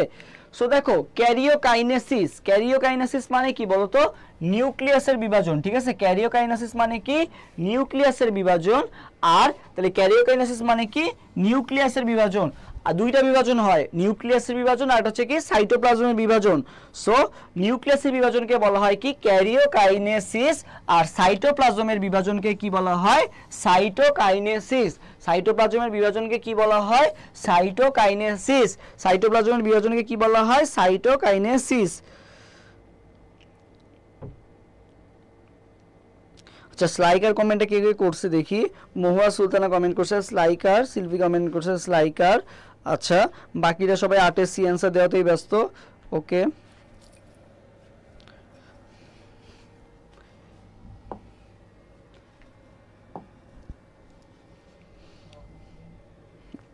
এবিসি লেখা সহজ, বাট স্লাইকার লেখা নামটা একটু কঠিন, এই জন্য অনেকে কমেন্ট করে নাই যে স্লাইকার, বাট এইটা লিখলে তোমারই মনে থাকবে, আমার কোনো লাভ নাই। সো সবাই একটু চেষ্টা করবে নামটা লেখা, তাহলে পরীক্ষা হলে আর ভুল হবে না। আচ্ছা, সো দেখি এরপরে সর্বপ্রথম কে সমীকরণিক বিভাজনকে মাইটোসিস নাম দেন, মাইটোসিস নাম দেন কোন বিজ্ঞানী, 9 নাম্বার কোশ্চেন আনসার দাও, 9 নাম্বার।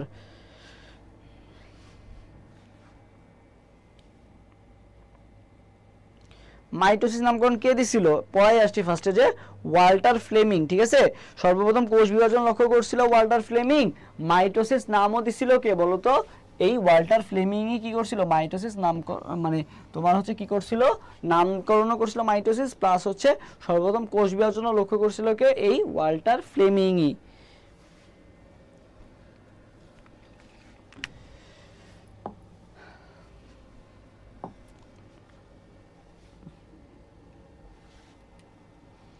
দশ নম্বর উদ্ভিদের জননাঙ্গের গঠন ও বৃদ্ধি কোন প্রক্রিয়ায় ঘটে, 10 নম্বর কোশ্চেন আনসার দাও।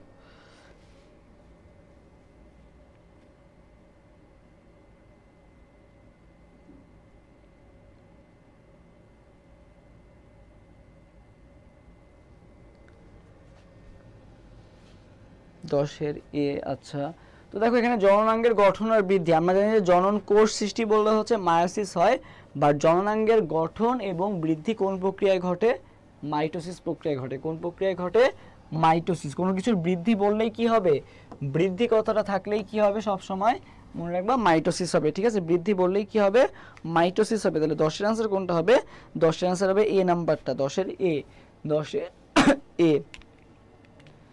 কোন দশায় নিউক্লিয়াসের বিভাজন ঘটে, নিউক্লিয়াসের বিভাজন দশায় কোন দশায়, একটু আগে বললাম যে তোমার হচ্ছে কি সাইটোকাইনেসিস আর কি ক্যারিওকাইনেসিস, ঠিক আছে, সাইটোকাইনেসিস মানে কি সাইটোপ্লাজমের বিভাজন, আর ক্যারিওকাইনেসিস মানে কি নিউক্লিয়াসের বিভাজন, ঠিক আছে, নিউক্লিয়াসের বিভাজনকে আমরা কি বলি ক্যারিওকাইনেসিস। তাহলে কি হবে 10 এর আনসার, 10 না সরি 11 এর আনসার কি হবে, তাইলে 11 এর আনসার কি হবে সি নাম্বারটা হবে। মিতু মনি কমেন্ট করছে 11 C, Sharmin Sultana 11 C, Shihab Mahmud 11 C. Okay, thank you. 12 নাম্বারটা কোষ বিভাজনের সিনথেসিস উপপর্যায়ে মোট শতাংশের মানে মোট সময়ের কত শতাংশ ব্যয় হয় সিনথেসিস, এই যে আগের পড়া, বলো তাহলে কত সময় ব্যয় হয়।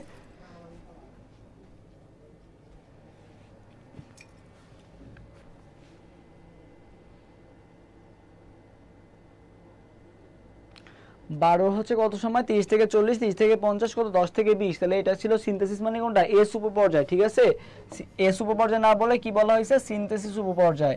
তাহলে এস উপপর্যায়ে আমরা জানি কত পার্সেন্ট সময় ব্যয় হয় 30 থেকে 40, 30 থেকে 50, 10 থেকে 20, তার মানে 30 থেকে 50% সময় ব্যয় হয় হচ্ছে এস উপপর্যায়। আচ্ছা, এরপর হচ্ছে সাবমেটাসেন্ট্রিক ক্রোমোজোমের আকৃতিতে কেমন, metacentric, submetacentric, acrocentric, telocentric, VLJI। So এখানে তোমাকে আজ করা হয়েছে সাবমেটাসেন্ট্রিক। সো মেটাসেন্ট্রিক বললে ভি, সাবমেটাসেন্ট্রিক বললে কি বলো তো এল, সাবমেটাসেন্ট্রিক বললে কি হবে এল হবে, মেটাসেন্ট্রিক সাবমেটাসেন্ট্রিক। ওকে, তাহলে কোনটা হবে এল হবে নাকি জে হবে? হ্যাঁ 13B হবে, ঠিক আছে। একজন সি কমেন্ট করছিলেন, না বি হবে, ঠিক আছে। কি হবে VLJI, মেটা সাবমেটা অ্যাক্রো টেলো, মেটা সাবমেটা অ্যাক্রো টেলো।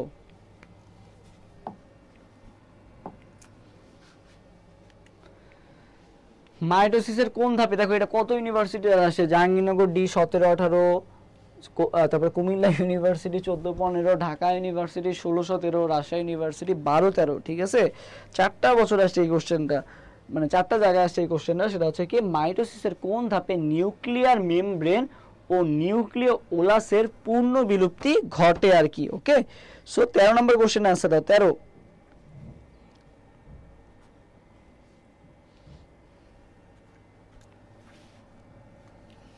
সো যদি বলে যে নিউক্লিয় ওলাস এবং নিউক্লিয়ার মেমব্রেনের বিলুপ্তি ঘটে যদি বলে তাহলে হচ্ছে প্রোফেজ, ঘটতে থাকে যদি বলে তাহলে হচ্ছে প্রোমেটাফেজ। আর যদি বলে সম্পূর্ণ বিলুপ্তি ঘটে বা পূর্ণ বিলুপ্তি ঘটে কোন দশায়, তাহলে বলবা কোনটা বলো তো মেটাফেজ, ঠিক আছে। কোথায় ঘটে সম্পূর্ণ বিলুপ্তি, মানে মিডিল পর্যায়ে, মানে মেটাফেজে কি হবে সম্পূর্ণ বা পূর্ণ বিলুপ্তি ঘটবে আর কি, ঠিক আছে। কোথায় হবে মেটাফেজ হবে, মেটাফেজ। পূর্ণ বিলুপ্তি মানেই কি মেটাফেজ। এরপরে 15 নম্বর কোশ্চেনের आंसर দাও যে মাইটোসিস কোষ বিভাজনে কোষস্থ ক্রোমোজোমাল ডিএনএ এর অনুলিপন হয় কোন পর্যায়ে, অনুলিপন, ঠিক আছে। অনুলিপন হয় কোন পর্যায়ে বলো তো 15 নম্বর কোশ্চেনের आंसर দাও তো 15।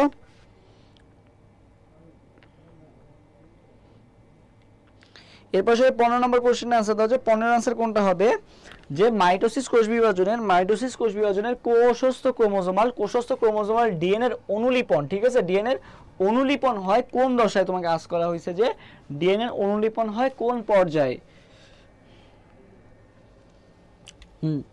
ডিএনএ অনুলিপন হয় আমরা জানি কোন পর্যায়ে বলো তো এস, ঠিক আছে। আর এস মানে কি, ওটা কি সিনথেসিসে মানে তোমার ইয়া ছিল না ইন্টারফেসে ছিল না, ইন্টারফেস কি G1 S G2।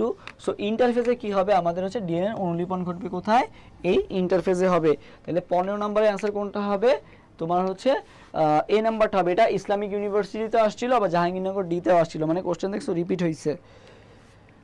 ওকে, সো এরপর আমরা মায়োসিসে আসি, লাস্ট টপিক মায়োসিস।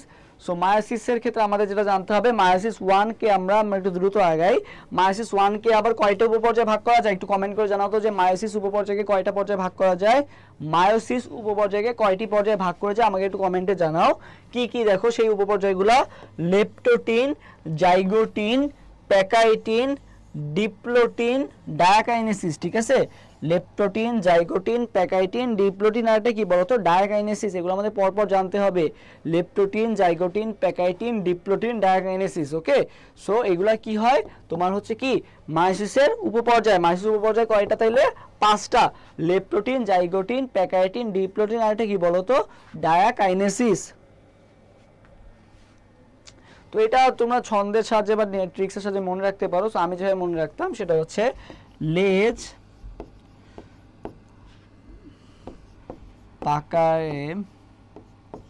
পাকাইয়া দিব, ঠিক আছে। ওই যে সিআইডিতে দায়া ছিল না, দায়া নামে একজন ছিল না, সো আমি ওটাতে মনে রাখতাম লেজ পাকাইয়া দিব কার বলতো দায়ার, ঠিক আছে। দায়ার লেজ কি হয়ে দিব পাকাইয়া দিব, ঠিক আছে। তো লেজ পাকাইয়া দিবতে কি হলো, লেতে হচ্ছে লেপ্টোটিন, জতে হচ্ছে কি জাইগোটিন, পাকাইয়াতে হচ্ছে কি প্যাকাইটিন, দিবতে হচ্ছে কি বলতো, দিবতে হচ্ছে ডিপ্লোটিন, আর ডায়াতে কি, ডায়াতে হচ্ছে ডায়াকাইনেসিস। ঠিক আছে, লেজ পাকাইয়া দিব কার বলতো, ডায়ার। এটাতে আমি মনে রাখতাম সিরিয়াল ওয়াইজটা, লেতে লেপ্টোটিন, জতে জাইগোটিন, পাকাইয়াতে কি প্যাকাইটিন, দিবতে হচ্ছে কি ডিপ্লোটিন, আর ডায়াতে কি বলতো ডায়াকাইনেসিস। এটা যদি কেউ কমেন্ট করতে পারো এত বড় একটা, অবশ্যই কমেন্ট করবা, তোমারকে অবশ্যই অ্যাপ্রিশিয়েট করি। আর বাকিরা যদি কমেন্ট করতে না পারো একটু স্ক্রিনশটটা নিয়ে রাখবা যাতে ভুল না হয়। সো এটা আমাদের কি কি কাজে লাগবে দেখো, এখানে খুবই খুবই ইম্পর্টেন্ট কিছু লাইন আছে, একবার বলে দিচ্ছি। সো দেখো ফার্স্টে আসে আমরা কোনটা, লেপ্টোটিন। ঠিক আছে, সো লেপ্টোটিন আমাদের যেটা মনে রাখতে হবে বিপিএল। সবাই আমার সাথে সাথে কমেন্ট করে ফেলো বিপিএল কি লিখে পাই, যে বিপিএল হচ্ছে না Bangladesh premier league, BPL. So BPL দিয়ে কি মনে রাখবা, বিপিএল এর এল তে হচ্ছে কি লেপ্টোটিন, বিপিএল এর এল এ কি লেপ্টোটিন। সবাই আমার সাথে কমেন্ট করো কি বিপিএল, বিপিএল এর সবাই আমার সাথে সাথে কমেন্ট করো বিপিএল। হ্যাঁ, এই যে মহুয়া সুলতানা দেখছো কি সুন্দর করে কমেন্ট করছে, লেজ পাকায়া দিব দায়ার। থ্যাংক ইউ মহুয়া সুলতানা, তোমার জন্য শুভকামনা রইল যাতে ভালো কিছু করতে পারো এক্সামে অবশ্যই। আচ্ছা, কারণ তুমি কথা শুনছো এবং এত কষ্ট করে লিখছো, তোমার আশা করি পরীক্ষায় মনে থাকবে। সো বিপিএল কেন লাগবে, বিপিএল এর এলতে কি, এলতে হচ্ছে লেপ্টোটিন, বিপিএল এর এলে কি লেপ্টোটিন। ঠিক আছে, আর বিতে কি, বিতে হচ্ছে বুকেট, আর পিতে হচ্ছে কি পোলারাইজড বিন্যাস। সো এখানে কি কি দেখতে পাওয়া যায়, বুকেট এবং পোলারাইজড বিন্যাস, এই দুটো যদি আসে কোশ্চেনে তাহলে মনে রাখবা কি। হ্যাঁ, তিথিও কমেন্ট করছে লেজ পায়কা দিব দয়ার, থ্যাংক ইউ তিথিকে। আচ্ছা, সো বিপিএল এ কি হলো, তোমার হচ্ছে বুকেট এবং পোলারাইজড বিন্যাস, এই দুটো যদি বলে কোথায় দেখতে পাওয়া যায় তাহলে মনে রাখবা কোথায়, বিপিএল। ওকে, বিপিএল। আচ্ছা, সো কেউ কি আমার নাম জানো পুরাপুরি, আমার নাম কি বলো তো পুরাপুরি, আমার নাম অনেকেই জানো না হয়তো, বা যারা জানো তারা একটু কমেন্ট করো তো দেখি কে কে আমার নাম জানো। ঠিক আছে, আজকে যারা ক্লাস যে করতেছো, বাট কার ক্লাস করতেছো এটা তো আমি যদি না জানো তাহলে কিভাবে হইলো। দেখি কে কে নাম জানো, দেখি আমার নামটা একটু কমেন্ট করো তো সবাই, দেখি কে কে জানো, দেখি কেউই জানো না, দেখি কে কমেন্ট করো।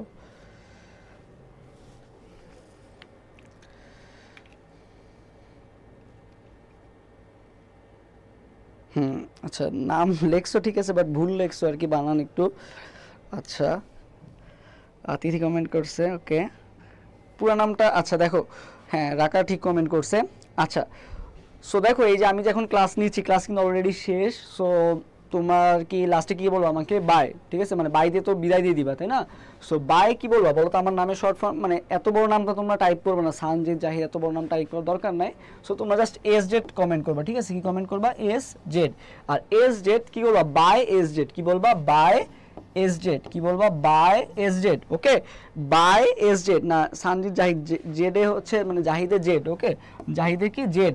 সো এটা আমাদের লাগবে কি কাছে দেখো, বাই আমার নাম যেহেতু সানজিদ জাহিদ, আমি এটা এভাবে মনে রাখতাম যে বাইতে হচ্ছে কি বাইভ্যালেন্ট, বাইতে কি বাইভ্যালেন্ট, আর এসতে হচ্ছে কি সিন্যাপসিস। তাহলে বাইভ্যালেন্ট বাই এস জেড। ঠিক আছে, তোমরা সবাই লাস্টে কি কমেন্ট করবা, বাই এস জেড। সবাই আমার সাথে একটু কমেন্ট করে ফেলো, বাই এস জেড।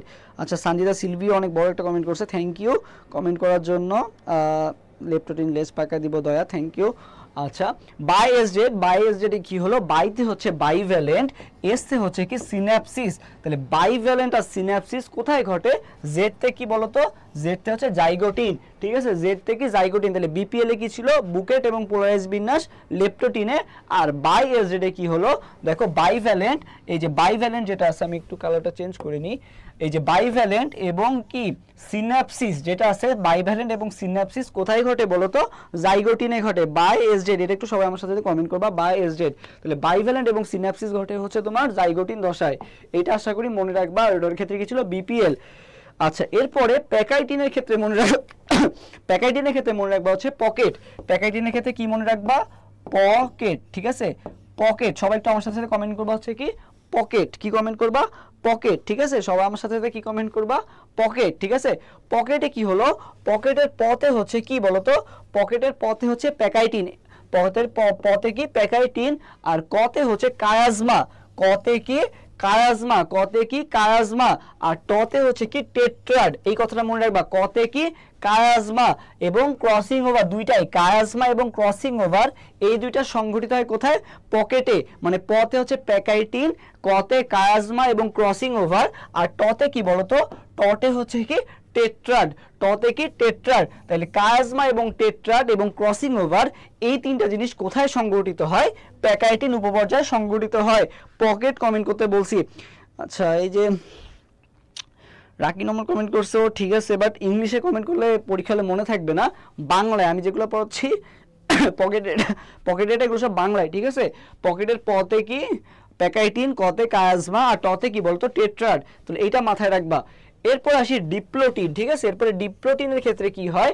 ডিপ্লোটিনের ক্ষেত্রে এখানে মনে রাখবা জাস্ট প্রান্তীয়করণ কোথায় হয়? ডিপ্লোটিনে, ঠিক আছে? ডিপ্লোটিনে কি হয়? প্রান্তীয়করণ হয়। এখন দেখো এখানে হচ্ছে লুপের একটা বিষয় আছে। যদি লুপ কয়টা হয়? দুইটা হয় তাহলে হচ্ছে 90 ডিগ্রি, আর লুপ যদি একটা হয় তাহলে কত মনে রাখবে? 180 ডিগ্রি।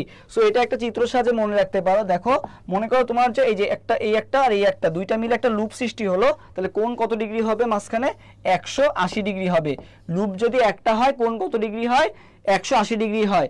আর লুপ যদি দুইটা হয়, ঠিক আছে, মানে লুপ দুইটা কিভাবে হয় আবার? এই যে এখানে একটা আর এখানে আর একটা, ঠিক আছে? এই দুইটা মিলে যে লুপ সৃষ্টি করতেছে, মাঝখানে কোণ কত ডিগ্রি বলো তো? 90 ডিগ্রি।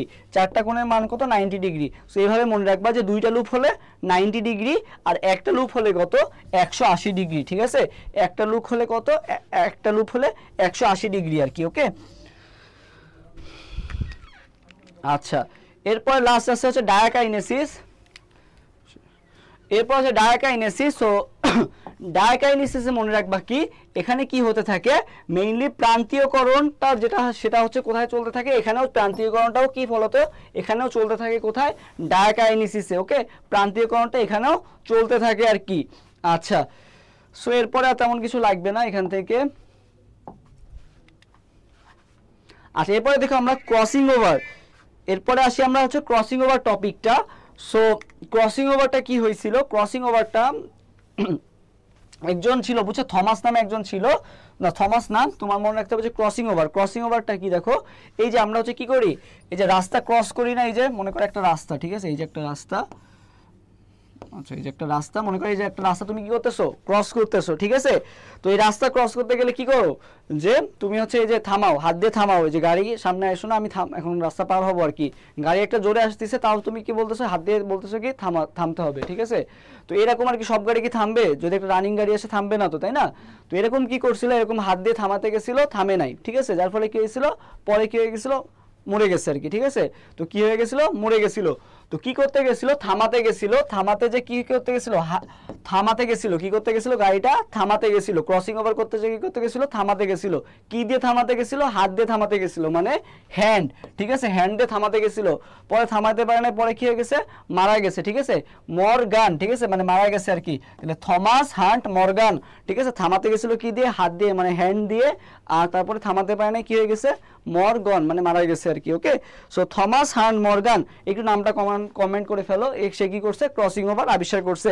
থমাস হান্ট মরগান থামাইতে গেছিল কি দিয়ে? হাত দিয়ে। হাত দিয়ে থামাইতে পারে নাই, পরে কি হয়েছিল? মরগান। তাহলে থমাস হান্ট মরগান কি করছিল? ক্রসিং ওভারটা আবিষ্কার করছিল। আর ক্রসিং ওভার কোথায় হয়? পকেট। পকেটে কি হয়? প্যাকাইটিন দশায় কি হয়? কায়াজমা, ক্রসিং ওভার এবং টেট্রাড, তাই না? তাহলে এই যে ক্রসিং ওভারটা কোথায় হবে? প্যাকাইটিন উপপর্যায়ে হবে এবং থমাস হান্ট মরগান, ঠিক আছে? Thomas hunt Morgan.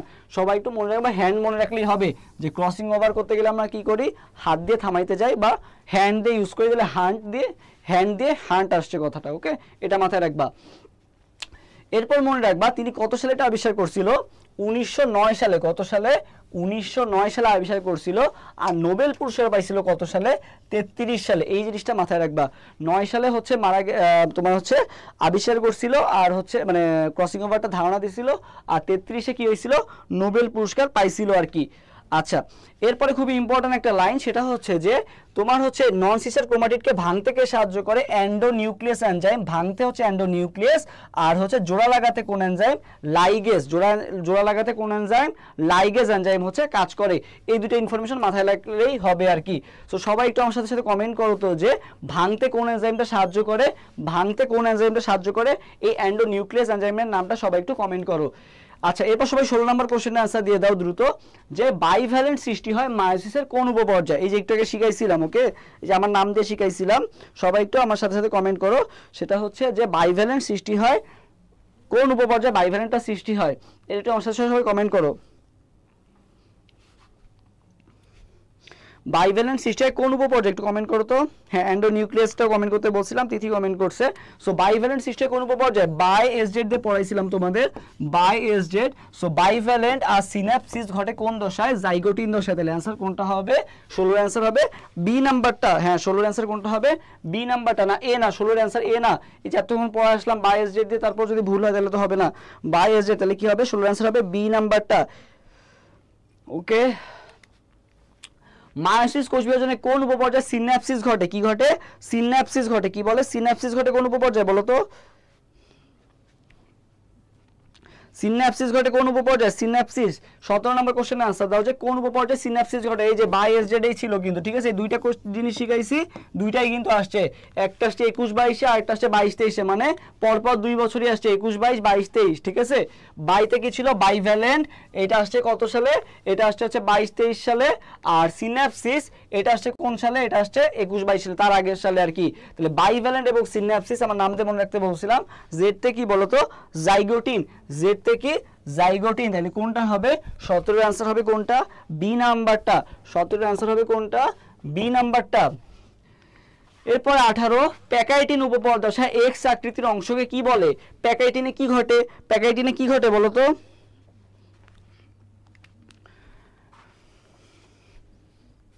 আচ্ছা, হ্যাঁ, প্রোফেজ 1 এর প্যাকাইটিন উপদশা এক্স আকৃতির ওই জায়গাটার নাম কি বলো তো? 18 অ্যান্সার কোনটা হবে? হ্যাঁ, কায়াজমা। কি হবে? কায়াজমা। যদি বলে স্থান, যদি এই ওভারটা ক্রসিং ওভার যেখানে ঘটে সেই জায়গাটার নাম কি? এখানে তোমাকে অংশকে বলা হয়েছে, মানে জায়গাটার নাম, প্রক্রিয়াটা জিজ্ঞাসা করা হয় নাই। যদি প্রক্রিয়াটা জিজ্ঞাসা করে তাহলে কি? Crossing over. বাট এখানে বলছে এক্স আকৃতির অংশটার নাম কি, তাহলে অংশটার নাম কি হবে? কায়াজমা। অংশটার নাম কি? কায়াজমা। কায়াজমা কি? একটা স্থান, বুঝছো, একটা অংশ বা স্থানের নাম হচ্ছে কি? এই কায়াজমা। তাহলে অ্যান্সার কোনটা হবে? কায়াজমা। 18 অ্যান্সার হবে ডি নাম্বারটা। তারপর সে ক্রসিং ওভার সম্পর্কে প্রথম ধারণা দেন কে? এটা তোমাদের একটু কমেন্ট করছিলাম যে কি ক্রসিং ওভার করতে গেলে কি বলছিলাম? থামাতে বলছিলাম। কাকে? হাত দিয়ে বলছিলাম। তারপরে কি হয়েছিল? থামাইতে পারে নাই। পরে কি হয়েছিল বলো তো? মর্গান। তাহলে কি হবে? 19-এর আনসার কোনটা হবে? 19-এর আনসার হবে থমাস হান্ট মর্গান। তাহলে ক্রসিং ওভার সম্পর্কে ধারণা দিছিল কে বলো তো? মর্গান। 19-এর আনসার কোনটা হবে তাইলে? 19-এর আনসার হবে সি নাম্বারটা।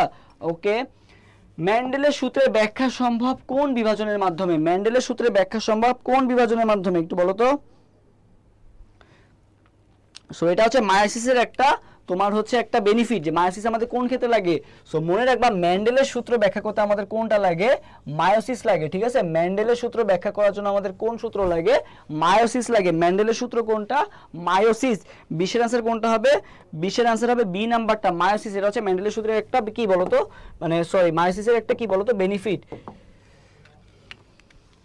আচ্ছা, কোনটির মাধ্যমে জেনেটিক ভ্যারিয়েশন সৃষ্টি হয়? কোনটির মাধ্যমে জেনেটিক ভ্যারিয়েশন সৃষ্টি হয় বলো তো? মনে রাখবা, ক্রসিং ওভার। ক্রসিং ওভারের মাধ্যমে কি হচ্ছে? জিনের আদান প্রদান হচ্ছে, তাই না?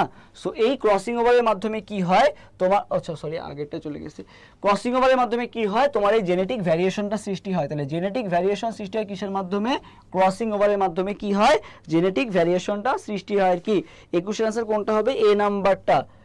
ওকে, এরপরে 22 নাম্বার লাস্ট কোশ্চেন আজকে, সেটা হচ্ছে যে মায়োসিসে বাইভ্যালেন্ট হোমোলোগাস ক্রোমোজোম সৃষ্টি হয় কোন উপপর্যায়ে? বাইভ্যালেন্ট, ঠিক আছে। বাইভ্যালেন্ট আবার সেই একই কোশ্চেন আসছে, দেখো 15-16 সালে আসছে। তাইলে দেখো এই উপপর্যায়ের নামগুলো আমাদের জন্য জানা কতটা গুরুত্বপূর্ণ, বুঝতে পারতেছো? তাহলে বাইভ্যালেন্ট তোমার আর কিছু দেখার দরকার নাই, বাইভ্যালেন্ট কথাটা পাইছো তুমি, আর কিছু দেখার দরকার নাই। হোমোলোগাস নাকি হেটারোলোগাস বলছে এগুলো কোনো দেখার দরকার নাই। বাইভ্যালেন্ট বলছে, বাইভ্যালেন্ট সিস্টেম কথা বাই, এই যে ক্লাস শেষ এখন আমাকে কি দিয়ে দিবা, বাই দিয়ে দিবা, তাই না?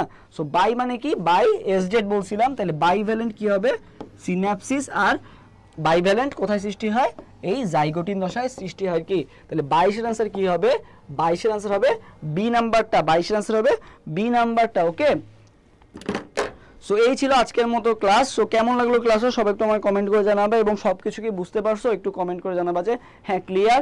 যেগুলো পড়ালাম এই অধ্যায় থেকে এগুলাই পড়ো ইনশাল্লাহ, এর মধ্যে থেকে কিন্তু সব কিছু কমন আসবে আর কি, ঠিক আছে? সো সবাই একটু আমাকে কমেন্ট করে জানাও যে ক্লাসটা কেমন লাগলো এবং সব কিছু কি তোমরা বুঝতে পারছো নাকি, একটু আমাকে কমেন্ট করে জানাও।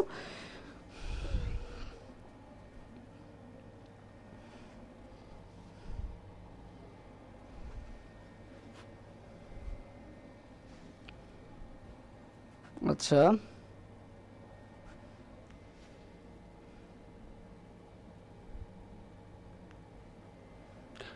আর আজকে যারা যারা ক্লাস করতেছে এর মধ্যে কেউ কি আসো যে কালকে বিউপি পরীক্ষা আছে, এমন কি কেউ আসো যে বিউপি ক্যান্ডিডেট? আচ্ছা, মোহাম্মদ সুলতানা কমেন্ট করছে, অনেক ভালো লাগছে ভাইয়া ক্লাসটা, থ্যাংক ইউ মোহাম্মদ সুলতানাকে। All clear, all clear, okay thank you. আর এখানে যে একটা গ্রুপের নাম দিছি, এই গ্রুপটায় সবাই জয়েন হয়ে যাবা, টার্গেট জিইউ ফুল কোর্স ডোপামিন 2.0। সো কারো কোনো যদি কোশ্চেন থাকে তাহলে এই যে গ্রুপটা আছে এই গ্রুপটাতে সবাই জয়েন হয়ে যাবা। All clear, good bye, thank you. Okay, এইটা লাগবে তোমাদের অনেক, সিন্যাপসিস এবং বাইভ্যালেন্ট এই কোশ্চেনটা অনেক আসবে, তাই জন্য তোমাদের এটা দিলাম। সো আশা করি দেখা হবে ইনশাল্লাহ নেক্সট ক্লাসে। সে পর্যন্ত সবাই ভালো থাকো, এবং কারো কোনো কোশ্চেন থাকলে গ্রুপটা যেটা মেনশন করলাম এই গ্রুপে সবাই কি হয়ে যাবা, জয়েন হয়ে যাবা ইনশাল্লাহ, ওইখানে তোমাদের কোশ্চেনের অ্যান্সার দেওয়া হবে। সো আজকের মতো বিদায় নিচ্ছি এখানেই, সবার জন্য শুভকামনা রইল। আর সবাই ভালো মতো পড়ো, এবং যে ক্লাসটা পড়লাম এই ক্লাসটা এখন কি করবা, এই যে তুমি হচ্ছে এই জাহাঙ্গীরনগর ডি ইউনিট যে প্রশ্ন ব্যাংকটা আছে জয়কলির, এই প্রশ্ন ব্যাংকটা থেকে অবশ্যই সলভ করবা, পাশাপাশি বায়োলজি বিচিত্রা বইটা থেকেও এই অধ্যায়ের কোশ্চেনগুলো সলভ করবা, তাহলে ইনশাল্লাহ তোমাদের সব কনফিউশন ক্লিয়ার হয়ে যাবে। এবং আমাদের যে জয়কলি যে ক্লাসগুলো হচ্ছে জাহাঙ্গীরনগর D+A, ইনশাল্লাহ এই ক্লাসগুলোও করবা। এবং আগামীকাল শুক্রবার তোমাদের হচ্ছে A+D+IB এর কীভাবে প্রিপারেশন নিতে হবে, যারা অনেকে IB এক্সাম দিবা সেটা সম্পর্কে গাইডলাইন্স দেওয়া হবে। সো সেই ক্লাসটা সবাই করবা, আগামীকাল শুক্রবার হবে ইনশাল্লাহ। সো সবার জন্য শুভকামনা, দেখা হবে ইনশাল্লাহ নেক্সট ক্লাসে। আল্লাহ হাফেজ, আসসালামু আলাইকুম।